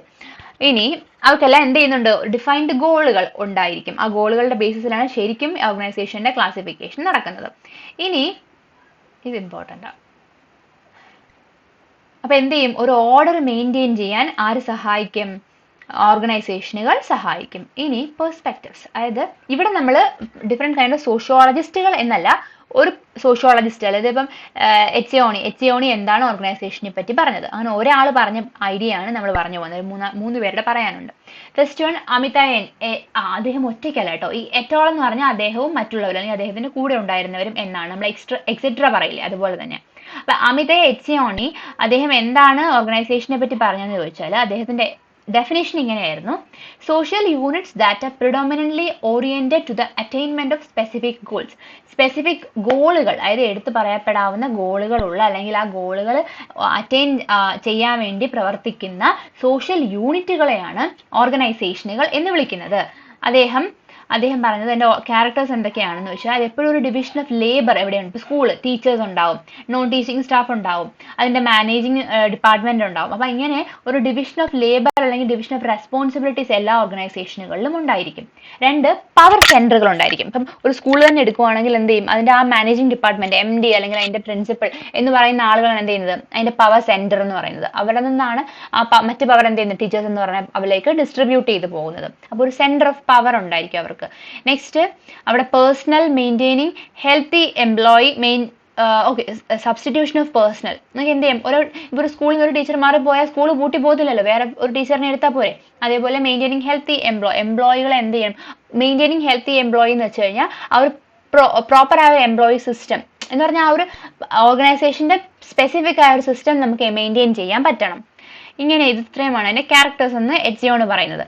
അദ്ദേഹം പറഞ്ഞത് നമുക്ക് ഈ ഒരു പവർ റിലേഷൻഷിപ്പ്, അതായത് പെർട്ടിക്കുലർ സെന്റർ, അവിടെയുള്ള മറ്റുള്ളവർ, ഇപ്പൊ പ്രിൻസിപ്പളും ടീച്ചേഴ്സും അല്ലെങ്കിൽ മാനേജിങ് സ്റ്റാഫും പ്രിൻസിപ്പളും ടീച്ചേഴ്സും, ഇങ്ങനെ നമുക്ക് എന്ത് ചെയ്യാൻ പറ്റും, ഇവർ തമ്മിലുള്ള പവർ സ്ട്രക്ചർ അല്ലെങ്കിൽ പവർ റിലേഷൻഷിപ്പ് എന്താണ് എന്നത് വെച്ചിട്ടാണ് നമ്മൾ ശരിക്കും എന്തിനെ ക്ലാസിഫൈ ചെയ്യുന്നത്, ഓർഗനൈസേഷനെ ക്ലാസിഫൈ ചെയ്യുന്നത് എന്നാണ് എച്ചിയോണ് പറഞ്ഞത്. അദ്ദേഹം അങ്ങനെ ക്ലാസിഫൈ ചെയ്തിട്ട് അദ്ദേഹം പറയുന്നത് എന്ത് ചെയ്യുന്നു, എപ്പോഴും നമുക്ക് അങ്ങനെയാണെങ്കിൽ 3 ടൈപ്പ് ഓഫ് സിസ്റ്റം കാണാൻ പറ്റും. ഇപ്പോൾ നോക്കിയേ, ലോവർ ലെവലിലുള്ള ആളുകൾ, അതായത് ഇപ്പം നമുക്ക് സ്കൂൾ എടുക്കുവാണെങ്കിൽ നമുക്ക് ഏറ്റവും താഴെ വരുന്ന ആരാണ്? Non teaching staff. ഈ നോൺ ടീച്ചിങ് സ്റ്റാഫ് അവർ പറയുന്ന ഡിമാൻഡുകളെല്ലാം എന്ത് ചെയ്യുന്നു? അംഗീകരിക്കുന്നു. ഇപ്പം പ്രിൻസിപ്പൾ പറയാണ് നിങ്ങൾ കൃത്യം 8 മണിക്ക് സ്കൂളിൽ വരണം. 9 മണിക്ക് തുടങ്ങുന്ന സ്കൂളാണെങ്കിൽ 8 മണിക്ക് നോൺ ടീച്ചിങ് സ്റ്റാഫ് സ്കൂളിലെത്തി എന്ത് ചെയ്യണം? സ്കൂൾ വൃത്തിയാക്കണം. ഇങ്ങനെ ഡിമാൻഡ് ചെയ്യുക. അപ്പൊ എന്ത് ചെയ്യും? അവരത് അംഗീകരിക്കേണ്ടി വരും. കാര്യം സുപ്പീരിയർ അതോറിറ്റീസ് എന്ത് ചെയ്തു? നമ്മളോട് കമാൻഡ് ചെയ്തു. ഒന്ന്. രണ്ടാമത്തത് കാര്യം എന്താ? അവർക്ക് അല്ലെങ്കിൽ പണിഷ്മെന്റ് കിട്ടും. അപ്പൊ അവർ എന്ത് ചെയ്യും? അത് ചെയ്യാൻ അല്ലെങ്കിൽ 8 മണിക്ക് വരാൻ നിർബന്ധിതരാകും. കൊയേഴ്സ്ഡ് ആണ് അവര്. രണ്ടാമത്തത് യൂട്ടിലിറ്റേറിയൻ കൺസിഡറേഷൻ എന്ന് പറഞ്ഞു കഴിഞ്ഞാൽ അപ്പൊ എന്ത് ചെയ്യും? ചില നോൺ ടീച്ചിങ് സ്റ്റാഫ് ചിന്തിക്കുക, ഓക്കെ 8 മണിക്ക് വന്നു കഴിഞ്ഞാൽ, അല്ലെങ്കിൽ ഞാനിപ്പോൾ എന്ത് ചെയ്യും? എന്നോട് പ്രിൻസിപ്പൽ 8 മണിക്ക് വരാൻ പറഞ്ഞു, ഞാനൊരു 7:30 വന്നു കഴിഞ്ഞാൽ അദ്ദേഹത്തിന് എന്ത് ചെയ്യും? അദ്ദേഹത്തിന് ഇഷ്ടമാകും, അല്ലെങ്കിൽ ഞാൻ ചെയ്യുന്ന പ്രവർത്തി അദ്ദേഹം ആ ഒരു എന്താവും? അദ്ദേഹം പ്ലീസ്ഡ് ആവും. എനിക്ക് അദ്ദേഹത്തിന് പ്ലീസ് ചെയ്യാൻ പറ്റും. അപ്പൊ എനിക്ക് എന്ത് ചെയ്യാം? ഒരു പക്ഷേ ശമ്പളം കൂട്ടിക്കിട്ടാം, അല്ലെങ്കിൽ ബോണസ് കൂട്ടിക്കിട്ടാം. അപ്പൊ എന്ത് ചെയ്യും? എനിക്ക് കുറച്ച് ബെനിഫിറ്റ് ഉണ്ട്, ഞാനത് അദ്ദേഹം പറഞ്ഞതുപോലെ ചെയ്യുകയാണ്, അല്ലെങ്കിൽ അദ്ദേഹത്തിന്റെ എക്സ്പെക്ടേഷനിൽ കൂടുതൽ ചെയ്യുകയാണെങ്കിൽ എനിക്ക് ബെനിഫിറ്റ് ഉണ്ട്. അപ്പൊ യൂട്ടിലിറ്റേറിയൻ കൺസിഡറേഷൻ, എനിക്ക് എന്ത് ചെയ്യുന്നു? കുറച്ച് വാല്യൂ തിരിച്ച് കിട്ടുന്നു, അല്ലെങ്കിൽ എന്റെ പൈസ ശമ്പളം കൂട്ടി കിട്ടുന്നു, അല്ലെങ്കിൽ ബോണസ് കൂട്ടി കിട്ടുന്നു, അപ്പൊ അല്ലെങ്കിൽ എന്റെ ജോലി എന്തായിരുന്നു? പെർമനന്റ് ആക്കുന്നു. ഇങ്ങനെയൊക്കെയുള്ള സിസ്റ്റങ്ങൾ രണ്ടാമത്തത്. മൂന്നാമത്തെന്ന് പറഞ്ഞു കഴിഞ്ഞാൽ ആ നോൺ ടീച്ചിങ് സ്റ്റാഫ് ചിന്തിക്കുകയാണ്, അയ്യോ അല്ല, ഇവിടെ എന്ത് ചെയ്യുന്നു? ഒരുപാട് കുട്ടികൾ പഠിക്കുന്നതാ, അപ്പൊ ഞാൻ എന്ത് ചെയ്യണം? ആ 7:30 വന്നു കഴിഞ്ഞാൽ എന്ത് ചെയ്യാം? എനിക്ക് ഇവിടെ എല്ലാം വൃത്തിയാക്കിയിടാം. അപ്പൊ എന്ത് ചെയ്യും? കുട്ടികൾക്ക് സുഖമായി പഠിക്കാനുള്ള ക്ലാസ് റൂം പ്രൊവൈഡ് ചെയ്യാം. അവരെന്ത് ചെയ്യും? നാളത്തെ വലിയ ആളുകൾ ആവേണ്ടവരല്ലേ? അപ്പൊ അവർക്ക് എന്ത് ചെയ്യണം? നല്ലൊരു ക്ലാസ് റൂം പ്രൊവൈഡ് ചെയ്യേണ്ടത് എന്റെയും കൂടെ ഡ്യൂട്ടിയാണ്. ഇങ്ങനെ ചിന്തിക്കുന്നവര്. അപ്പൊ എന്ത് ചെയ്യും? അവിടെ ശരിക്കും എന്താണ്? ആ ഒരു അസംഷൻ, അവരുടെ നോംസ്, വാല്യൂസ്, ഐഡിയാസ് എല്ലാം ഇൻവോൾവ് ചെയ്യുക. അപ്പൊ 3 ടൈപ്പ് ഓഫ് സിസ്റ്റം എന്താണ്? ഒന്ന് നിർബന്ധിതരാകുന്നവര്, രണ്ടാമത് എന്തെങ്കിലും റിവോർഡ് പ്രതീക്ഷിച്ച് ചെയ്യുന്നവര്, മൂന്നാമത്തവർ എന്ത് ചെയ്യുന്നു? നമുക്കൊന്നും വേണ്ട, നമ്മൾ എന്ത് ചെയ്യുന്നു? നമ്മുടെ ആ ഒരു പ്രവർത്തനം മറ്റുള്ളവർക്ക് വേണ്ടി ചെയ്യണം എന്നാഗ്രഹിക്കുന്നവർ. ഈ 3 ടൈപ്പ് ഓഫ് ഓർഗനൈസേഷൻ ആണ്, അല്ലെങ്കിൽ ഓർഗനൈസേഷനിലെ ആളുകളെയാണ് നമുക്ക്, അല്ലെങ്കിൽ പ്രവർത്തകരെയാണ്, അല്ലെങ്കിൽ ജോലിക്കാരെയാണ് നമുക്ക് കാണാൻ പറ്റുന്നത് എന്നാണ് എറ്റ്സിയോൺ പറഞ്ഞത്. എറ്റ്സിയോൺ ഈ ക്ലാസിഫിക്കേഷൻ, ഈ ഒരു ടൈപ്പ് വെച്ചിട്ടാണ് അദ്ദേഹം എന്ത് ചെയ്തത്? ഓർഗനൈസേഷനുകളെ ക്ലാസിഫൈ ചെയ്തേക്കുന്നത്.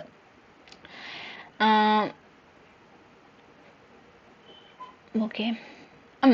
എലമെന്റ് ഓഫ് കംപ്ലൈൻസ്, അതായത് ഇപ്പം എച്ച്ഒണി ആ ഒരു ഓർഗനൈസേഷൻ അനലൈസ് ചെയ്തിട്ട് അദ്ദേഹം പറയുന്നത് നമുക്ക് മെയിൻ ആയിട്ട് 2 എലമെന്റുകളാണ് ഇവിടെ കാണാൻ പറ്റുന്നത്. ഒരു ഓർഗനൈസേഷൻ എടുത്താൽ കാണാൻ പറ്റുന്നത് പവർ, അതിന്റെ ഒരു കമ്പോണൻസ് ആരൊക്കെയാണെന്നുള്ളതാ പറയുന്നത്. ആരൊക്കെയാ?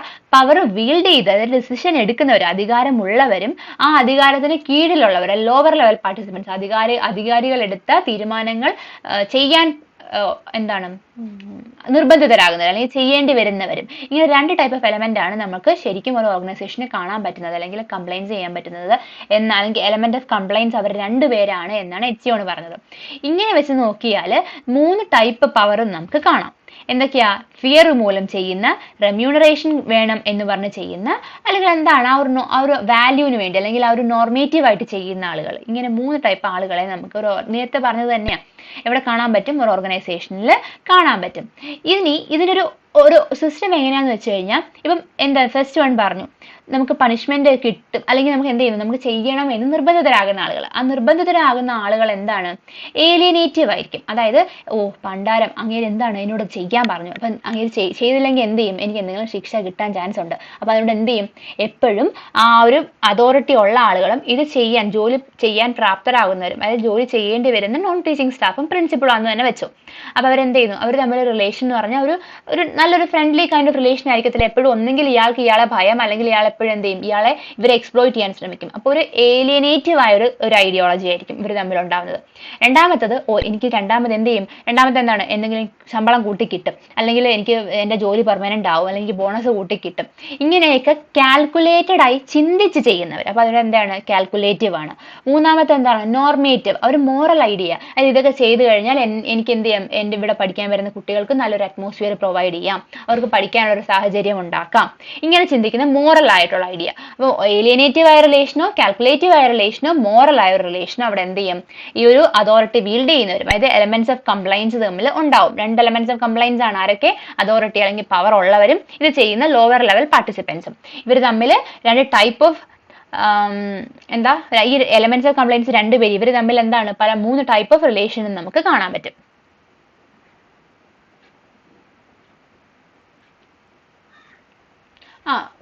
എക്സാമ്പിളായിട്ട് അവർ പറയുന്നത് എന്താണ്? പ്രിസൺ സ്റ്റാഫും ഇൻമേറ്റ്സും തമ്മിലുള്ള റിലേഷൻ.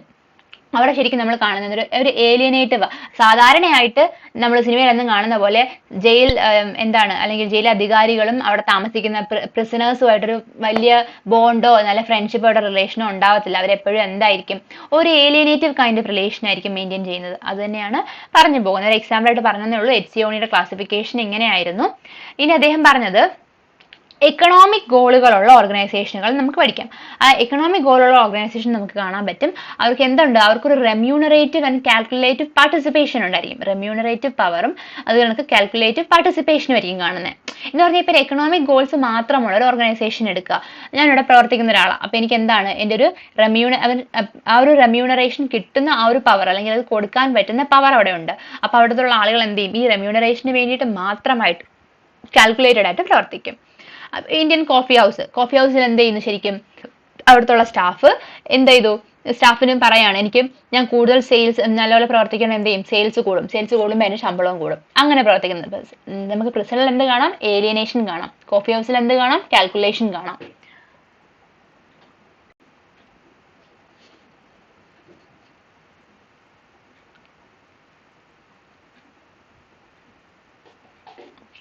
മൂന്നാമത്തതിന് എക്സാമ്പിൾ ആയിട്ട് പറയുന്നത് കൾച്ചർ ഗോൾ. ഇപ്പൊ ചർച്ചിൽ ആരും നിങ്ങളോട് ചർച്ചിൽ അല്ലെങ്കിൽ അമ്പലത്തിൽ നിർബന്ധമായിട്ട് വരണം എന്ന് ആരും നിങ്ങൾ എന്ത് ചെയ്യില്ല, നിങ്ങളെ ഫോഴ്സ് ചെയ്യില്ല.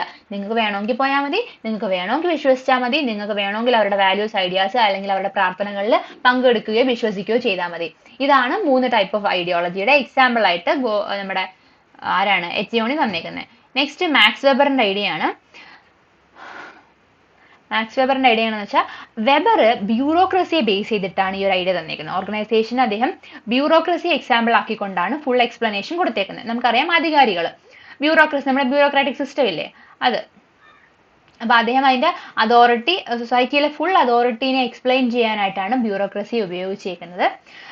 കാര്യം highest degree of efficiency bureaucratic സൊസൈറ്റിയിൽ നിന്ന് നമുക്ക് കാണാൻ പറ്റും എന്നാണ് ആര് പറയുന്നത്, വെബർ പറയുന്നത്.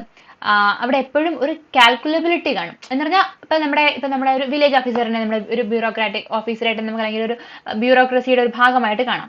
അദ്ദേഹം എപ്പോഴും എന്താണ്, ഒരു കാൽക്കുലബിൾ ആയിട്ട് എല്ലാം ചെയ്യുന്നത്. എന്ന് പറഞ്ഞാൽ എന്റെ പ്രവർത്തനങ്ങൾ ഇതാണ്, ഇതെനിക്ക് ചെയ്യണം, ചെയ്തില്ലെങ്കിൽ എന്റെ മേലധികാരികളിൽ നിന്ന് എനിക്ക് ശിക്ഷ കിട്ടും, എനിക്ക് ശമ്പളം ഉണ്ടാവില്ല, അല്ലെങ്കിൽ എന്ത് ചെയ്യും, ആളുകൾ എന്നെ പറ്റി കംപ്ലൈന്റ് ചെയ്യും. ഇങ്ങനെ എന്ത് ചെയ്യണം, അപ്പൊ എന്റെ പ്രവർത്തനം ഇങ്ങനെ ആയിരിക്കണം, ഇങ്ങനെയൊക്കെയാണ് ഞാൻ ചെയ്യേണ്ടത് എന്നൊരു കാൽക്കുലേറ്റഡ് ആയ ഒരു ഐഡിയോളജി എപ്പോഴും അദ്ദേഹത്തിനുണ്ടാവും. അപ്പൊ എല്ലാ ബ്യൂറോക്രാറ്റ്സും എങ്ങനെയാണ്, പ്രത്യേകിച്ച് നമുക്ക് സർക്കാർ ഓഫീസിൽ കാണാവുന്ന കാര്യം തന്നെ ഇത്. എന്താണ്, അവർ കാൽക്കുലേറ്റഡ് ആയ ഒരു ഐഡിയോളജിയിൽ മാത്രമായിരിക്കും അവരുടെ പ്രവർത്തനങ്ങൾ കാഴ്ചവെക്കുന്നത്. അതൊരു പോസിറ്റീവ് സെൻസിൽ എടുക്കുകയാണെങ്കിൽ എന്ത് ചെയ്യും, എഫിഷ്യൻസി കൂട്ടാൻ സഹായിക്കും. അതുകൊണ്ടാണ് വെബർ പറയുന്നത് നമ്മൾ ബ്യൂറോക്രസി ഉണ്ടെങ്കിൽ എന്ത് ചെയ്യാം, സൊസൈറ്റിയിലെ ഫുൾ ആ ഒരു എഫിഷ്യന്റ് ആയ ഒരു സിസ്റ്റത്തിന് അല്ലെങ്കിൽ ആ ഡിഗ്രി ഓഫ് എഫിഷ്യൻസി കൂടി നിൽക്കുന്നു എന്നാണ് വെബറിന്റെ ഐഡിയോളജിയിൽ പറയുന്നത്.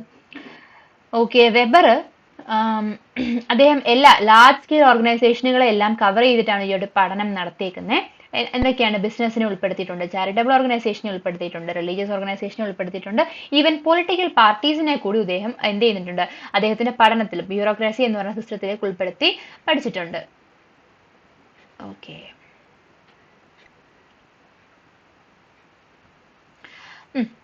എല്ലാ ഓർഗനൈസേഷനും അല്ലെങ്കിൽ ബ്യൂറോക്രാറ്റിക് അഡ്മിനിസ്ട്രേഷനുകളും എന്താണ്, അതിന്റെ എഫിഷ്യന്റ് വേയിൽ പ്രവർത്തിക്കുന്നു. എന്ത് ചെയ്യാൻ വേണ്ടിയിട്ട്, അതിന്റെ ഡിസയേർഡ് എൻഡുകൾ അല്ലെങ്കിൽ ഡിസയേർഡ് ഗോളുകൾ പൂർണ്ണമാക്കാൻ അല്ലെങ്കിൽ അത് ഫുൾഫിൽ ചെയ്യാൻ വേണ്ടിയിട്ട്. വെബറിന് അദ്ദേഹം ബ്യൂറോക്രസിയെ അല്ലെങ്കിൽ inherent risk of too much control എന്ന് പറഞ്ഞാൽ അവിടെ ഒരു പർട്ടിക്കുലർ അധികാരി ഇരിക്കുന്നു, അദ്ദേഹത്തിന് ആ ഒരു അധികാരം കിട്ടുന്നതോടുകൂടി ഒരുപാട് കൺട്രോൾ കിട്ടുന്നു അല്ലെങ്കിൽ എല്ലാത്തിനെയും ആ ഒരു പർട്ടിക്കുലർ അധികാരം കിട്ടുന്നു എന്ന് ആര് കണക്കാക്കുന്നില്ല, വെബർ കണക്കാക്കുന്നില്ല. വെബർ ഇതിനൊരു ലിബറൽ ഐഡിയോളജിയിലാണ് ബ്യൂറോക്രസിയെ പറ്റി പഠിച്ചേക്കുന്നത്. അദ്ദേഹം ആ ഒരു ബ്യൂറോക്രാറ്റിക് അഡ്മിനിസ്ട്രേഷന് ക്ലാസിഫൈ ചെയ്ത് പഠിച്ചേക്കുന്നത് എന്താണെന്ന് വെച്ചാൽ, first one return statement of their power and influence. അതായത് ഇപ്പം ഒരു വില്ലേജ് ഓഫീസർ എടുക്കുകയാണ്, വില്ലേജ് ഓഫീസറിന് എന്ത് ചെയ്യും, അദ്ദേഹം ആ ഒരു പദവിയിലേക്ക് കയറുമ്പോൾ അദ്ദേഹത്തിന് കുറച്ച്, ഇപ്പം നമ്മളൊരു മന്ത്രി എടുക്കും, അദ്ദേഹം എപ്പോഴും എന്ത് ചെയ്യും, മന്ത്രി ഒരു പദവി ഏൽക്കുമ്പോൾ എന്ത് ചെയ്യും, സത്യപ്രതിജ്ഞ എടുക്കും. അദ്ദേഹം ഇങ്ങനെയൊക്കെയാണ് പ്രവർത്തിക്കുന്നത് അല്ലെങ്കിൽ പ്രവർത്തിക്കേണ്ടത് എന്നുള്ളൊരു ഓത്ത് അതാണ് ശരിക്കും എന്തെന്ന് പറയുന്നത്, ആ സത്യപ്രതിജ്ഞ എന്ന് പറയുന്നത്. അപ്പൊ ഒരു റിട്ടേൺ സ്റ്റേറ്റ്മെന്റ് ആണ് അത് ഒന്നാമത്തത്. രണ്ടാമത് ഒരു ഹയറാർക്കി, അതായത് ഓഫീസേഴ്സിനെല്ലാം അറേഞ്ച് ചെയ്തിട്ട് ഒരു ഹയറാർക്കിയിൽ ഓർഡർ കാണാൻ പറ്റും. ഇപ്പോൾ സുപ്പീരിയർ ഓഫീസർ, അതിന്റെ താഴത്തുള്ള ആളുകൾ, അങ്ങനെ ഒരു ഹയറാർക്കി എപ്പോഴും എന്ത് ചെയ്യും, ബ്യൂറോക്രസിയിൽ മെയിൻറ്റെയിൻ ചെയ്യുന്നു എന്നാണ് വെബർ പറഞ്ഞേക്കുന്നത്. മൂന്നാമത് അദ്ദേഹം പറയുന്നത് commands are issued in the capacity of the offices and obeyed because the rule states that they are within the competence of the office എന്ന് പറഞ്ഞാൽ ഇത്രയുള്ള സംഭവം.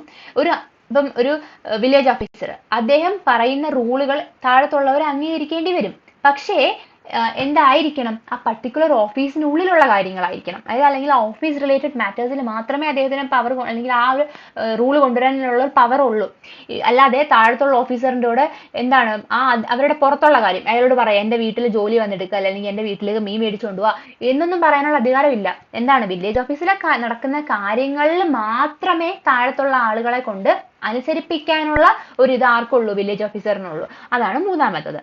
നാലാമത് റൂൾസ് ആൻഡ് പ്രൊസീജിയേഴ്സ്. എപ്പോഴും കുറെ റൂളുകളും പ്രൊസീജിയറുകളും എന്ത് ചെയ്യണം, എല്ലാ ബ്യൂറോക്രാറ്റിക് ഓഫീസുകളും പാലിക്കേണ്ടതായിട്ടുണ്ട്.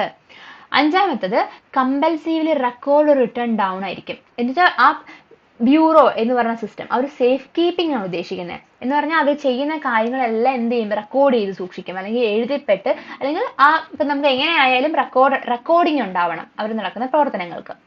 ആറാമത്തത് അവിടെ ഒരു കോൺട്രാക്ച്വൽ മെത്തേഡ് ആയിരിക്കും. എന്ന് പറഞ്ഞാൽ ആളുകൾ ഇപ്പോൾ ജോലിക്ക് എടുത്തു എന്ന് എപ്പോഴെങ്കിലും നമുക്ക് എന്ത് ചെയ്യാൻ പറ്റില്ല, അവരെ പിരിച്ചുവിടാൻ പറ്റില്ല. വില്ലേജ് ഓഫീസറിനെ എടുത്തു, PSC എക്സാം എഴുതിയിട്ടാണ് അയാൾ കയറുന്നത്. അങ്ങനെ കയറി കഴിഞ്ഞിട്ട് എന്ത് ചെയ്യാൻ പറ്റില്ല. ഇപ്പം ഏറ്റവും നല്ലൊരു എക്സാമ്പിൾ പറയുകയാണെങ്കിൽ ഒരു മന്ത്രി തിരഞ്ഞെടുക്കപ്പെടുകയാണെങ്കിൽ എന്ത് ചെയ്യും അദ്ദേഹം, അല്ലെങ്കിൽ ഇപ്പം നമ്മളൊരു സുപ്രീം കോടതി ജഡ്ജ് അദ്ദേഹത്തിന് ആ സ്ഥാനം അദ്ദേഹം എക്സാം എഴുതി മറ്റുണ്ടെങ്കിൽ അദ്ദേഹം സ്ഥാനം കിട്ടുന്നത്, അല്ലെങ്കിൽ സീനിയോറിറ്റി വെച്ചിട്ട് ആ സ്ഥാനം കിട്ടി. അപ്പോയിന്റ് ചെയ്ത് കഴിഞ്ഞതിന് ശേഷമാണ് അദ്ദേഹത്തിന് അവിടെ കൊള്ളത്തില്ല എന്ന് പറഞ്ഞിട്ട് അദ്ദേഹത്തിന് പിരിച്ചുവിടാൻ പറ്റത്തില്ല. എന്ത് ചെയ്യും, അതിനൊക്കെ അതിൻ്റെതായ റൂൾസ് ആൻഡ് പ്രൊസീജിയേഴ്സും മറ്റും ഉണ്ട്. ഇനി അതോടെ കോൺട്രാക്ട് എഴുതി കയറുന്നു എന്നല്ല, നമുക്ക് എപ്പോഴും നമുക്ക് തോന്നുന്ന വിധത്തിൽ അദ്ദേഹത്തിനെ പിരിച്ചുവിടാനോ അദ്ദേഹത്തിന് ജോലിയിൽ നിന്ന് ഇറക്കി വിടാനോ പറ്റില്ല എന്നുള്ള സിസ്റ്റമാണ്. അടുത്തത് clear distinction is made between personal and business official. നേരത്തെ പറഞ്ഞ പോലെ തന്നെ എന്താണ്, പേഴ്സണൽ മാറ്റേഴ്സിനെയും ബിസിനസ് മാറ്റേഴ്സിനെയും സെപ്പറേറ്റ് ചെയ്തിട്ട് നിർത്തിയിട്ടുണ്ടായിരിക്കും. ആ ഒരു ക്ലിയർ ഡിസ്റ്റിങ്ഷൻ എപ്പോഴും ഉണ്ടായിരിക്കും.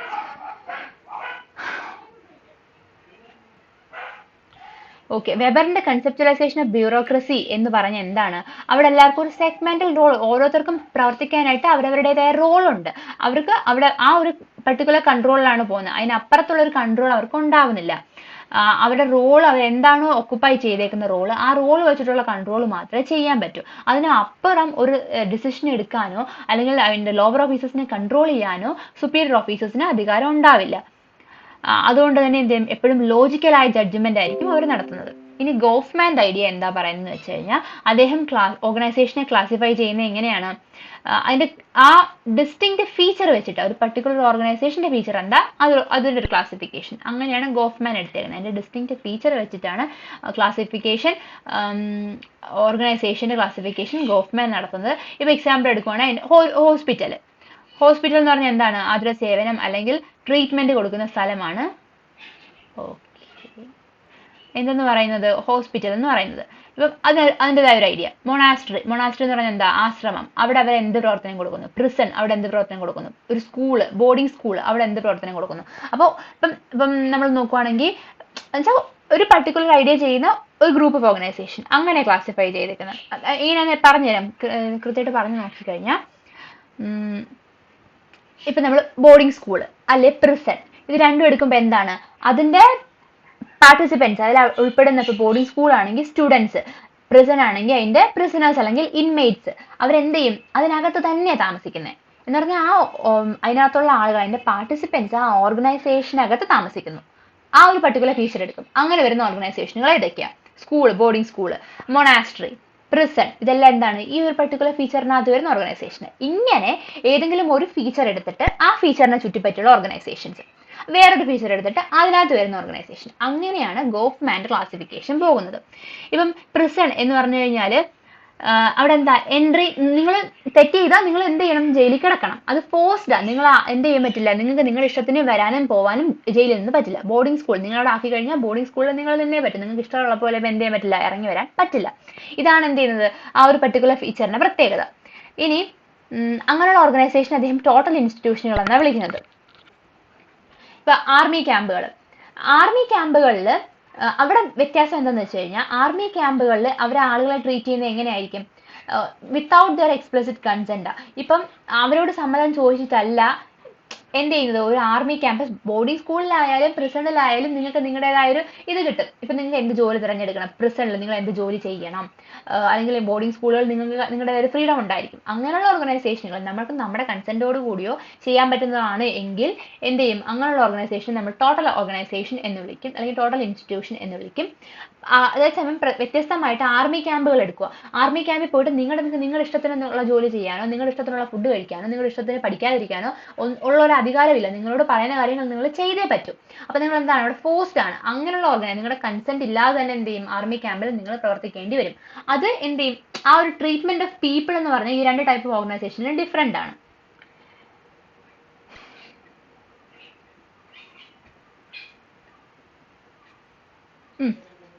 അദ്ദേഹം ഒരു നോർമൽ സൊസൈറ്റി എന്ന് പറഞ്ഞ് ക്ലാസിഫൈ ചെയ്യുന്നത് എങ്ങനെയാണ്? അവിടെ വർക്ക്, ലെഷർ, ഹോം ഇതെല്ലാം വരുന്നതാണ് ഒരു നോർമൽ സൊസൈറ്റി എന്ന് പറയുന്നത്. ഈ നോർമൽ സൊസൈറ്റികളിൽ നമുക്ക് സ്ഥിരമായി കാണപ്പെടുന്ന അല്ലെങ്കിൽ കാണാൻ പറ്റുന്നതാണെങ്കിൽ ഡിഫറെന്റ് ആയിട്ട് കാണാൻ പറ്റുന്ന ഓർഗനൈസേഷനുകളാണ് ടോട്ടൽ ഓർഗനൈസേഷനുകൾ അല്ലെങ്കിൽ ടോട്ടൽ ഇൻസ്റ്റിറ്റ്യൂഷനുകൾ. ടോട്ടൽ ഇൻസ്റ്റിറ്റ്യൂഷൻ എന്ന് പറഞ്ഞാൽ ശരിക്കും എന്ത് തന്നെയാണ്? ഓർഗനൈസേഷൻ തന്നെയാണ്. അവരുടെ ഫങ്ഷൻസ് ലോക്കലൈസ്ഡ് ആയിരിക്കും. all three functions are localized in the contained space and under one control. എപ്പോഴും ഒരു അധികാരിക്ക് അടിയിൽ അല്ലെങ്കിൽ അധികാരിയുടെ കീഴിൽ നിങ്ങൾ എപ്പോഴും എന്താണ്? ഒരു കൺട്രോൾഡ് സിസ്റ്റത്തിൽ നിങ്ങൾ പ്രവർത്തിക്കുകയാണെങ്കിൽ അങ്ങനെയുള്ള ഓർഗനൈസേഷനുകളാണ് ടോട്ടൽ ഇൻസ്റ്റിറ്റ്യൂഷനുകൾ എന്ന് വിളിക്കുന്നത്.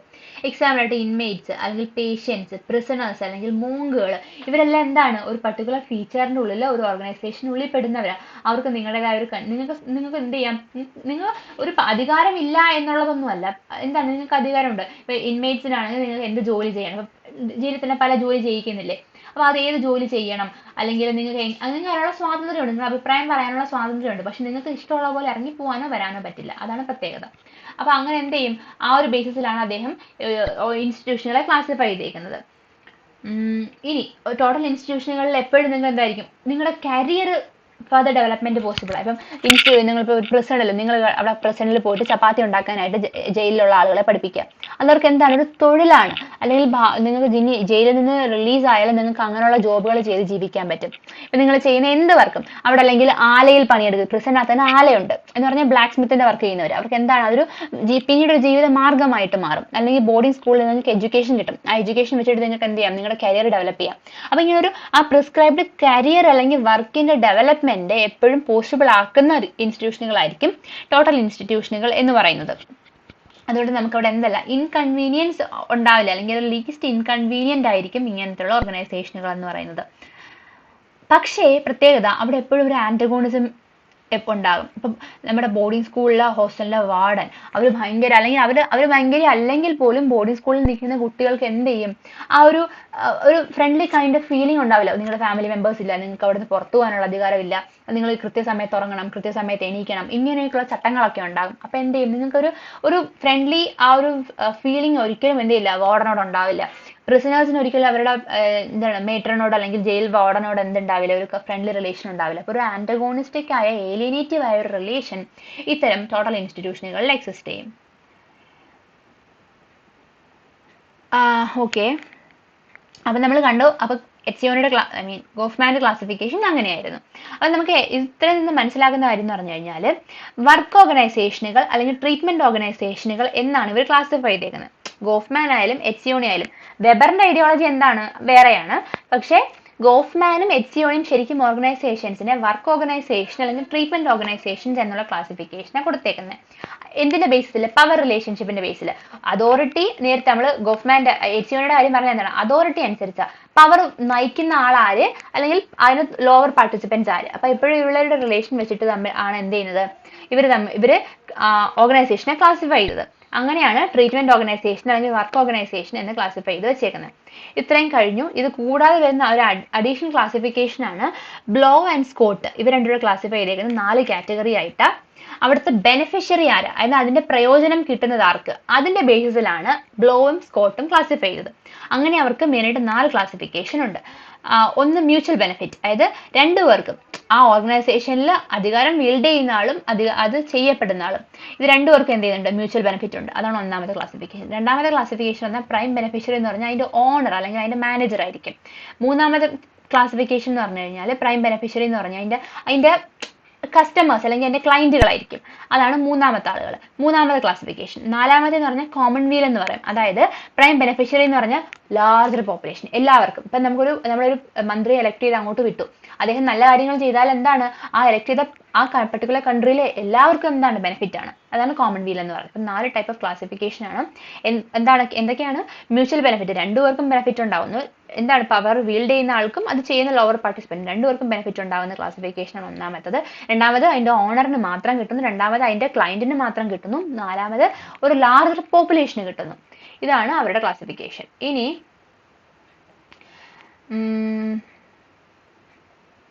ഓർഗനൈസേഷണൽ ബിഹേവിയർ ആണ് നോക്കുന്നത്. ഒരു പെർട്ടിക്കുലർ ഓർഗനൈസേഷനിൽ എങ്ങനെ നമ്മൾ എന്ത് ചെയ്യുന്നു, ബിഹേവ് ചെയ്യുന്നു. നമ്മൾ ആളുകൾ എപ്പോഴും അവർ പ്രവർത്തിക്കപ്പെടേണ്ട ഓർഗനൈസേഷനുകൾ എങ്ങനെയാണ് ചൂസ് ചെയ്യുന്നത്, നമ്മുടെ സ്യൂട്ടബിലിറ്റി അനുസരിച്ചാണ്, നമ്മുടെ ഇഷ്ടം അനുസരിച്ചാണ്. എനിക്ക് ഇഷ്ടപ്പെടുന്ന ഓർഗനൈസേഷനിൽ ഞാൻ മെമ്പർ ആവും. ഇപ്പം എക്സാമ്പിൾ ആയിട്ട് ഞാനിപ്പോൾ ഒരു പർട്ടിക്കുലർ മ്യൂസിക് ബാൻഡിന്റെ ഫാനാണ്. അത് എൻ്റെ ഇഷ്ടം അനുസരിച്ച് ഞാൻ ആ മ്യൂസിക് ബാൻഡിനെ തിരഞ്ഞെടുക്കുന്നത്. ഞാനൊരു പർട്ടിക്കുലർ ആക്ടർ, ഈ ഒരു ആക്ടറിന്റെ ഫാനാണ്, അല്ലെങ്കിൽ മറ്റൊരു ആക്ടറിന്റെ ഫാനാണ്. അപ്പൊ എന്താണ്, എനിക്കിഷ്ടം ആരെയാണ് ആ ഒരു പർട്ടിക്കുലർ ഓർഗനൈസേഷനിൽ ഞാൻ ജോയിൻ ചെയ്യും. അപ്പൊ എന്റെ സ്യൂട്ടബിലിറ്റി അനുസരിച്ചായിരിക്കും, അല്ലെങ്കിൽ അവരവരുടെ സ്യൂട്ടബിലിറ്റി അനുസരിച്ചായിരിക്കും നമ്മൾ എന്ത് ചെയ്യുന്നത്, ഓർഗനൈസേഷന്റെ മെമ്പേഴ്സ് ആയിട്ട് മാറുന്നത്. അപ്പൊ അത് എന്ത് ടൈപ്പ് ഓർഗനൈസേഷൻ ആണ്, ആ ഓർഗനൈസേഷനുകൾ എന്തൊക്കെ റോളുകളാണ് ഫുൾഫിൽ ചെയ്യുന്നത്, ഇതൊക്കെ നമ്മൾ നോക്കും എന്ത് ചെയ്യുമ്പോൾ, നമ്മൾ ഓർഗനൈസേഷന്റെ മെമ്പർ ആയിട്ട് മാറുമ്പോൾ. ഇനി ഇന്റർപ്ലേ, അതായത് ഇൻഡിവിജ്വലും ആ ഓർഗനൈസേഷനും എന്തൊക്കെ പ്രവർത്തനങ്ങൾ ചെയ്യുന്നു എന്ന് നമ്മൾ എന്ത് ചെയ്യും, അനലൈസ് ചെയ്തിട്ട് മാത്രമേ നമ്മൾ എന്ത് ചെയ്യുന്നുള്ളൂ, ഓരോ ഓർഗനൈസേഷന്റെയും മെമ്പറായിട്ട് മാറുള്ളൂ. ഇനി ഒരു പർട്ടിക്കുലർ ഓർഗനൈസേഷൻ, അതിന്റെ മെമ്പറുകൾ, അവരുടെ ആറ്റിറ്റ്യൂഡ് എന്താണെന്ന് നോക്കിക്കഴിഞ്ഞാൽ ആറ്റിറ്റ്യൂഡ് ഓഫ് പാർട്ടിസിപ്പൻസും അഡ്മിനിസ്ട്രേറ്റേഴ്സും, അതായത് അതിന്റെ പവർ വീൽഡ് ചെയ്യുന്ന ആളുകളും അതിന്റെ ലോവർ ലെവലിലുള്ള അല്ലെങ്കിൽ ലോവർ ലെവൽ പാർട്ടിസിപ്പൻസും, ഇവർ തമ്മിലുള്ള ആറ്റിറ്റ്യൂഡ് ആയാലും ഇവർ ഓർഗനൈസേഷണൽ ആറ്റിറ്റ്യൂഡ് ആയാലും എല്ലാം എന്തായിരിക്കും, എപ്പോഴും ഡിഫറെന്റ് ആയിരിക്കും. അത് മാത്രമല്ല ഒരു ഓർഗനൈസേഷന്റെ എക്സിസ്റ്റൻസിൽ ഒരു ക്രൂഷ്യൽ എലമെന്റ് കൂടിയായിരിക്കും. ഇപ്പോൾ ഒരു പർട്ടിക്കുലർ ആക്ടറിന്റെ ഒരു ഫാൻ ഗ്രൂപ്പ് അല്ലെങ്കിൽ വെൽഫെയർ ഓർഗനൈസേഷൻ, അതിനകത്ത് ഒരു കൊല്ലത്തു നിന്നുള്ളൊരു ഗ്രൂപ്പ്, ട്രിവാൻഡ്രത്തു നിന്നുള്ളൊരു ഗ്രൂപ്പ്, ആലപ്പുഴ നിന്നുള്ളൊരു ഗ്രൂപ്പ്, ഇങ്ങനെ പല ഗ്രൂപ്പ് ഉണ്ടായിരിക്കുമല്ലോ. ഇവർ തമ്മിൽ ശത്രുതയാണെങ്കിൽ എന്ത് ചെയ്യും, ഇവർ അടിച്ചു പിരിയും. ആ ഒരു ഓർഗനൈസേഷൻ കംപ്ലീറ്റ് ആയിട്ട് പ്രവർത്തിക്കില്ല. അതേസമയം ഇവർ തമ്മിലെല്ലാം ഒരു നല്ല കോർഡിനേറ്റഡ് റിലേഷൻ ആണെങ്കിൽ എന്ത് ചെയ്യും, ആ ഓർഗനൈസേഷൻ എപ്പോഴും നന്നായിട്ട് തന്നെ വർക്ക് ചെയ്യും, അത് എക്സിസ്റ്റ് ചെയ്യും. ഇതാണ് അതിന്റെ ഇവർ തമ്മിലുള്ള ഓർഗനൈസേഷന്റെ അഡ്മിനിസ്ട്രേറ്റേഴ്സും മെമ്പേഴ്സും തമ്മിലുള്ള ഡെവലപ്മെന്റ് ആയാലും അല്ലെങ്കിൽ റിലേഷൻ ആയാലും ഇവർക്ക് ആ ഓർഗനൈസേഷനോടുള്ള ഒരു കമ്മിറ്റ്മെന്റ് ആയാലും ആ ഓർഗനൈസേഷന്റെ എക്സിസ്റ്റൻസിന് ക്രൂഷ്യൽ എലമെന്റ് ആണ് എന്ന് പറയാം. ഇപ്പോ സാനിറ്റോറിയം എന്ന് പറഞ്ഞാൽ നമ്മൾ ക്ലിനിക്കൽ അല്ലെങ്കിൽ ഹോസ്പിറ്റൽ എന്നൊക്കെ പറയാം നമുക്ക്. അപ്പോൾ ഒരു അഡ്മിനിസ്ട്രേറ്റേഴ്സ് ഓഫ് സാനിറ്റോറിയം നോക്കുവാണെങ്കിൽ അവരെപ്പോഴും അവരുടെ റോൾ എന്ന് പറഞ്ഞാൽ അതിനകത്തുള്ള പാർട്ടിസിപ്പൻസിനെ അല്ലെങ്കിൽ പേഷ്യൻസിനെ കൺട്രോൾ ചെയ്യുക അല്ലെങ്കിൽ റെസ്ട്രിക്ട് ചെയ്യുക എന്നുള്ളതാണ്. അത് അവരുടെ റോൾ അവർക്ക് ചെയ്തേ പറ്റത്തുള്ളൂ. അതൊരിക്കലും എന്ത് ചെയ്യാൻ പറ്റില്ല, ഇൻമേറ്റ്സിന്റെ ഒപ്പോസിഷൻ ഉണ്ടാകുന്നു എന്ന് കരുതിയിട്ട് മാറ്റി പ്രവർത്തിക്കാൻ പറ്റില്ല. ഇപ്പൊ ഒരു മെന്റൽ അസൈലത്തിൽ നമുക്ക് ചെല്ലുമ്പം ഇപ്പൊ നമ്മൾ തന്നെ കാണും പല മെന്റൽ പേഷ്യൻസിന് എന്ത് ചെയ്യുന്നു, അവിടുത്തെ കമ്പൗണ്ടേഴ്സ് ആയാലും നഴ്സസ് ആയാലും എന്ത് ചെയ്യും, വലിച്ചഴച്ചു കൊണ്ടുപോകുന്നു, സെല്ലിനകത്ത് പൂട്ടിയിടുന്നു, അല്ലെങ്കിൽ ഷോക്ക് കൊടുക്കുന്നു. ഇതൊക്കെ പുറമേ നിന്ന് കാണുമ്പോൾ നമുക്ക് നമുക്ക് ആ നഴ്സസിനോടോ അല്ലെങ്കിൽ ആ കമ്പൗണ്ടേഴ്സിനോടോ നമുക്ക് ഭയങ്കരമായ ഒരു ശത്രുത അല്ലെങ്കിൽ വിദ്വേഷം ഒക്കെ ഫീൽ ചെയ്യും. പക്ഷെ അത് അവരുടെ ജോലി, അതവർക്ക് ചെയ്തേ പറ്റും. എന്നാൽ മാത്രമേ പേഷ്യൻസിന് എന്ത് ചെയ്യാൻ പറ്റും, കൺട്രോൾ ചെയ്യാൻ പറ്റും, അവരുടെ അസുഖം ഭേദമാക്കാൻ പറ്റും. പുറമേ ഉള്ള ആളുകൾക്ക് ഇത് വളരെ ഒരു ക്രൂരമായ പ്രവൃത്തിയായി തോന്നിയേക്കാം. പക്ഷെ നേഴ്സ് എന്ന നിലയ്ക്ക് അല്ലെങ്കിൽ ഒരു കമ്പൗണ്ടർ എന്ന നിലയ്ക്ക് അല്ലെങ്കിൽ ഡോക്ടർ എന്ന നിലയ്ക്ക് അത് അവരുടെ ഡ്യൂട്ടിയാണ്, അവർക്ക് ചെയ്തേ പറ്റത്തുള്ളൂ. അപ്പൊ ഒരിക്കലും ഇപ്പൊ ഇൻമേറ്റ്സിന്റെ ഒരു എതിർപ്പ് ഉണ്ടാകുന്നു അല്ലെങ്കിൽ ഇൻമേറ്റ്സിനോട് സെന്റിമെന്റ്സ് തോന്നുന്നു എന്ന് കരുതിയിട്ട് ഇതൊന്നും ചെയ്യാതിരിക്കാനായിട്ട് പറ്റത്തില്ല. അതുപോലെ തന്നെ അപ്പൊ എന്ത് ചെയ്യും, അതിനിപ്പം എക്സാമ്പിൾ ആയിട്ട് മെന്റൽ അസൈലത്തിന് ചുറ്റും എന്ത് ചെയ്യും, നമ്മൾ ഹൈ വാളുകൾ പണിയും. ഹൈ വാളുകൾ അല്ലെങ്കിൽ prison വെച്ചിട്ടും ഹൈ വാളുകൾ പണിയും. എന്തിനാണ് ശരിക്കും ഇതൊക്കെ ചെയ്യുന്നത്, അവിടുന്ന് അവരെ രക്ഷപ്പെടരുത് എന്നുള്ള ഒരു തോന്നൽ വെച്ചിട്ടാണ്. എന്നുവെച്ചാൽ ആ രക്ഷപ്പെടരുതെന്ന് വെച്ച് കഴിഞ്ഞാൽ അവരോട് ശത്രുത ഉള്ളതുകൊണ്ടല്ല, പിന്നെ അവരുടെ അസുഖം മാറണം എന്നുള്ള ചിന്ത കൊണ്ടാണ്. ആ ഒരു വ്യത്യാസം എന്ത് ചെയ്യും, നമുക്ക് അവരുടെ ആറ്റിറ്റ്യൂഡിനകത്ത് കാണാൻ പറ്റും.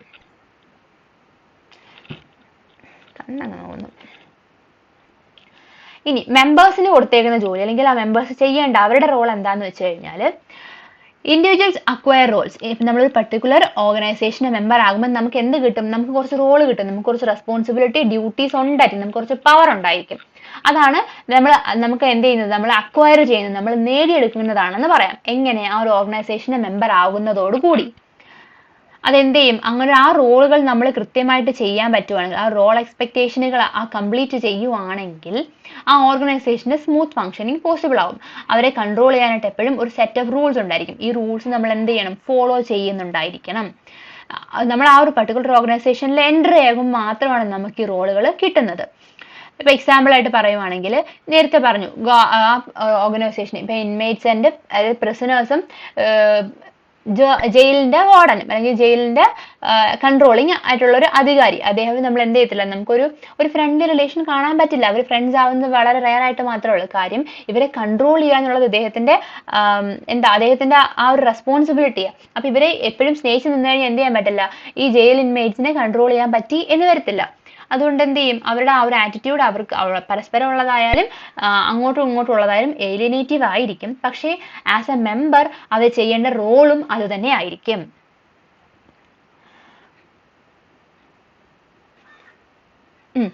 സോഷ്യൽ എക്സ്പീരിയൻസ് ഓഫ് ഇൻഡിവിജ്വൽസ് എന്ന് പറഞ്ഞു കഴിഞ്ഞാൽ ഇവിടെ എന്താ ഉദ്ദേശിക്കുന്നത് വെച്ച് കഴിഞ്ഞാൽ, നമുക്കൊരു പർട്ടിക്കുലർ റോള് കിട്ടി, നമ്മൾ ആ റോൾ അക്വയർ ചെയ്ത് കഴിഞ്ഞാൽ നമ്മൾ ചെയ്യേണ്ട കുറച്ച് കാര്യങ്ങളുണ്ട്. അപ്പോൾ നമുക്ക് സോഷ്യലി നമുക്ക് ആ ഒരു റോള് ചെയ്യുന്നത് മൂലം നമ്മളിൽ നിന്ന് എക്സ്പെക്ട് ചെയ്യുന്ന കുറച്ച് കാര്യങ്ങളുണ്ടായിരിക്കും. അത് നമ്മുടെ ആ ഒരു പർട്ടിക്കുലർ ഓർഗനൈസേഷന് മെമ്പർ ആവുന്നതോടുകൂടി എന്ത് ചെയ്യും? നമുക്ക് നമ്മൾ പുറത്തു പോയാലും അതേ കൈൻഡ് ഓഫ് സിസ്റ്റത്തിൽ നമ്മൾ ഫോളോ ചെയ്യും. ഇപ്പം നമ്മൾ നേരത്തെ പറഞ്ഞ കാര്യം, ജയിൽ ഇൻമേറ്റ്സ് അവരുടെ കരിയർ ഡെവലപ്മെന്റ് ജയിലിനകത്ത് തന്നെ പോസിബിളാണ്. അല്ലെങ്കിൽ ബോർഡിംഗ് സ്കൂളിലെ മെമ്പേഴ്സ്, ബോർഡിംഗ് സ്കൂളിലെ സ്റ്റുഡൻസ് അവരുടെ കരിയർ ഡെവലപ്മെന്റ് ബോർഡിംഗ് സ്കൂളിൽ തന്നെ നടക്കും. സോഷ്യലൈസേഷൻ അവിടെ തന്നെ നടക്കും. അപ്പോൾ ഇതൊക്കെ എന്താണ്? ഫർദർ ഡെവലപ്മെന്റ്, ഫർദർ കരിയറിലേക്ക് അല്ലെങ്കിൽ ഫർദർ ലൈഫിൽ എന്തൊക്കെയാണ് ഇതൊരു പാഠമായിട്ട് മാറും. എക്സാമ്പിൾ ആയിട്ട് പറഞ്ഞത് മോഡേൺ ടൈംസ്, ചാർലി ചാപ്ലിന്റെ ഫിലിം കണ്ടിട്ടുണ്ടായിരിക്കുമല്ലോ. അതിൽ അദ്ദേഹം ഒരു സ്ക്രൂ മുറുക്കുന്ന ആ ഒരു സീൻ ഉണ്ടല്ലോ. അതായത് അദ്ദേഹം ആ ജോലിയാണ് അദ്ദേഹം എന്ത് ചെയ്തത്? ആ ഒരു പർട്ടിക്കുലർ ഓർഗനൈസേഷനകത്ത് ചെയ്തത്. അദ്ദേഹത്തിന്റെ ജീവിതത്തിന്റെ ഭാഗമായിട്ട് മാറി. അതെന്ത് ചെയ്യും? ഇൻവോളണ്ടറി ആയിട്ട് അദ്ദേഹത്തിന് കൺട്രോൾ ചെയ്യാൻ പറ്റാത്ത കൈ എന്ത് ചെയ്യും? അങ്ങനെ തന്നെ ചലിച്ചുകൊണ്ടേയിരിക്കും. അപ്പൊ ഇതാണ് എന്ത് ചെയ്തത്? എക്സാമ്പിൾ ആയിട്ട് പറയുന്നത്. വെച്ചാൽ ഫർദർ നമ്മുടെ കരിയറിലേക്ക് അല്ലെങ്കിൽ നമ്മുടെ ഫുൾ ക്യാരക്ടറിനെ എന്ത് ചെയ്യും? നമ്മൾ ഒരു ഓർഗനൈസേഷനിൽ നമ്മൾ ചെയ്യുന്ന ഡ്യൂട്ടി അവിടെ നിന്ന് നമുക്ക് കിട്ടുന്ന എക്സ്പീരിയൻസ് നമ്മളെ ബാധിക്കുന്നു എന്നാണ് പറഞ്ഞത്. അപ്പോൾ ഇത്രേ ഉള്ളൂ ആ ചാപ്റ്റർ. അടുത്ത ചാപ്റ്റർ നോക്കാം.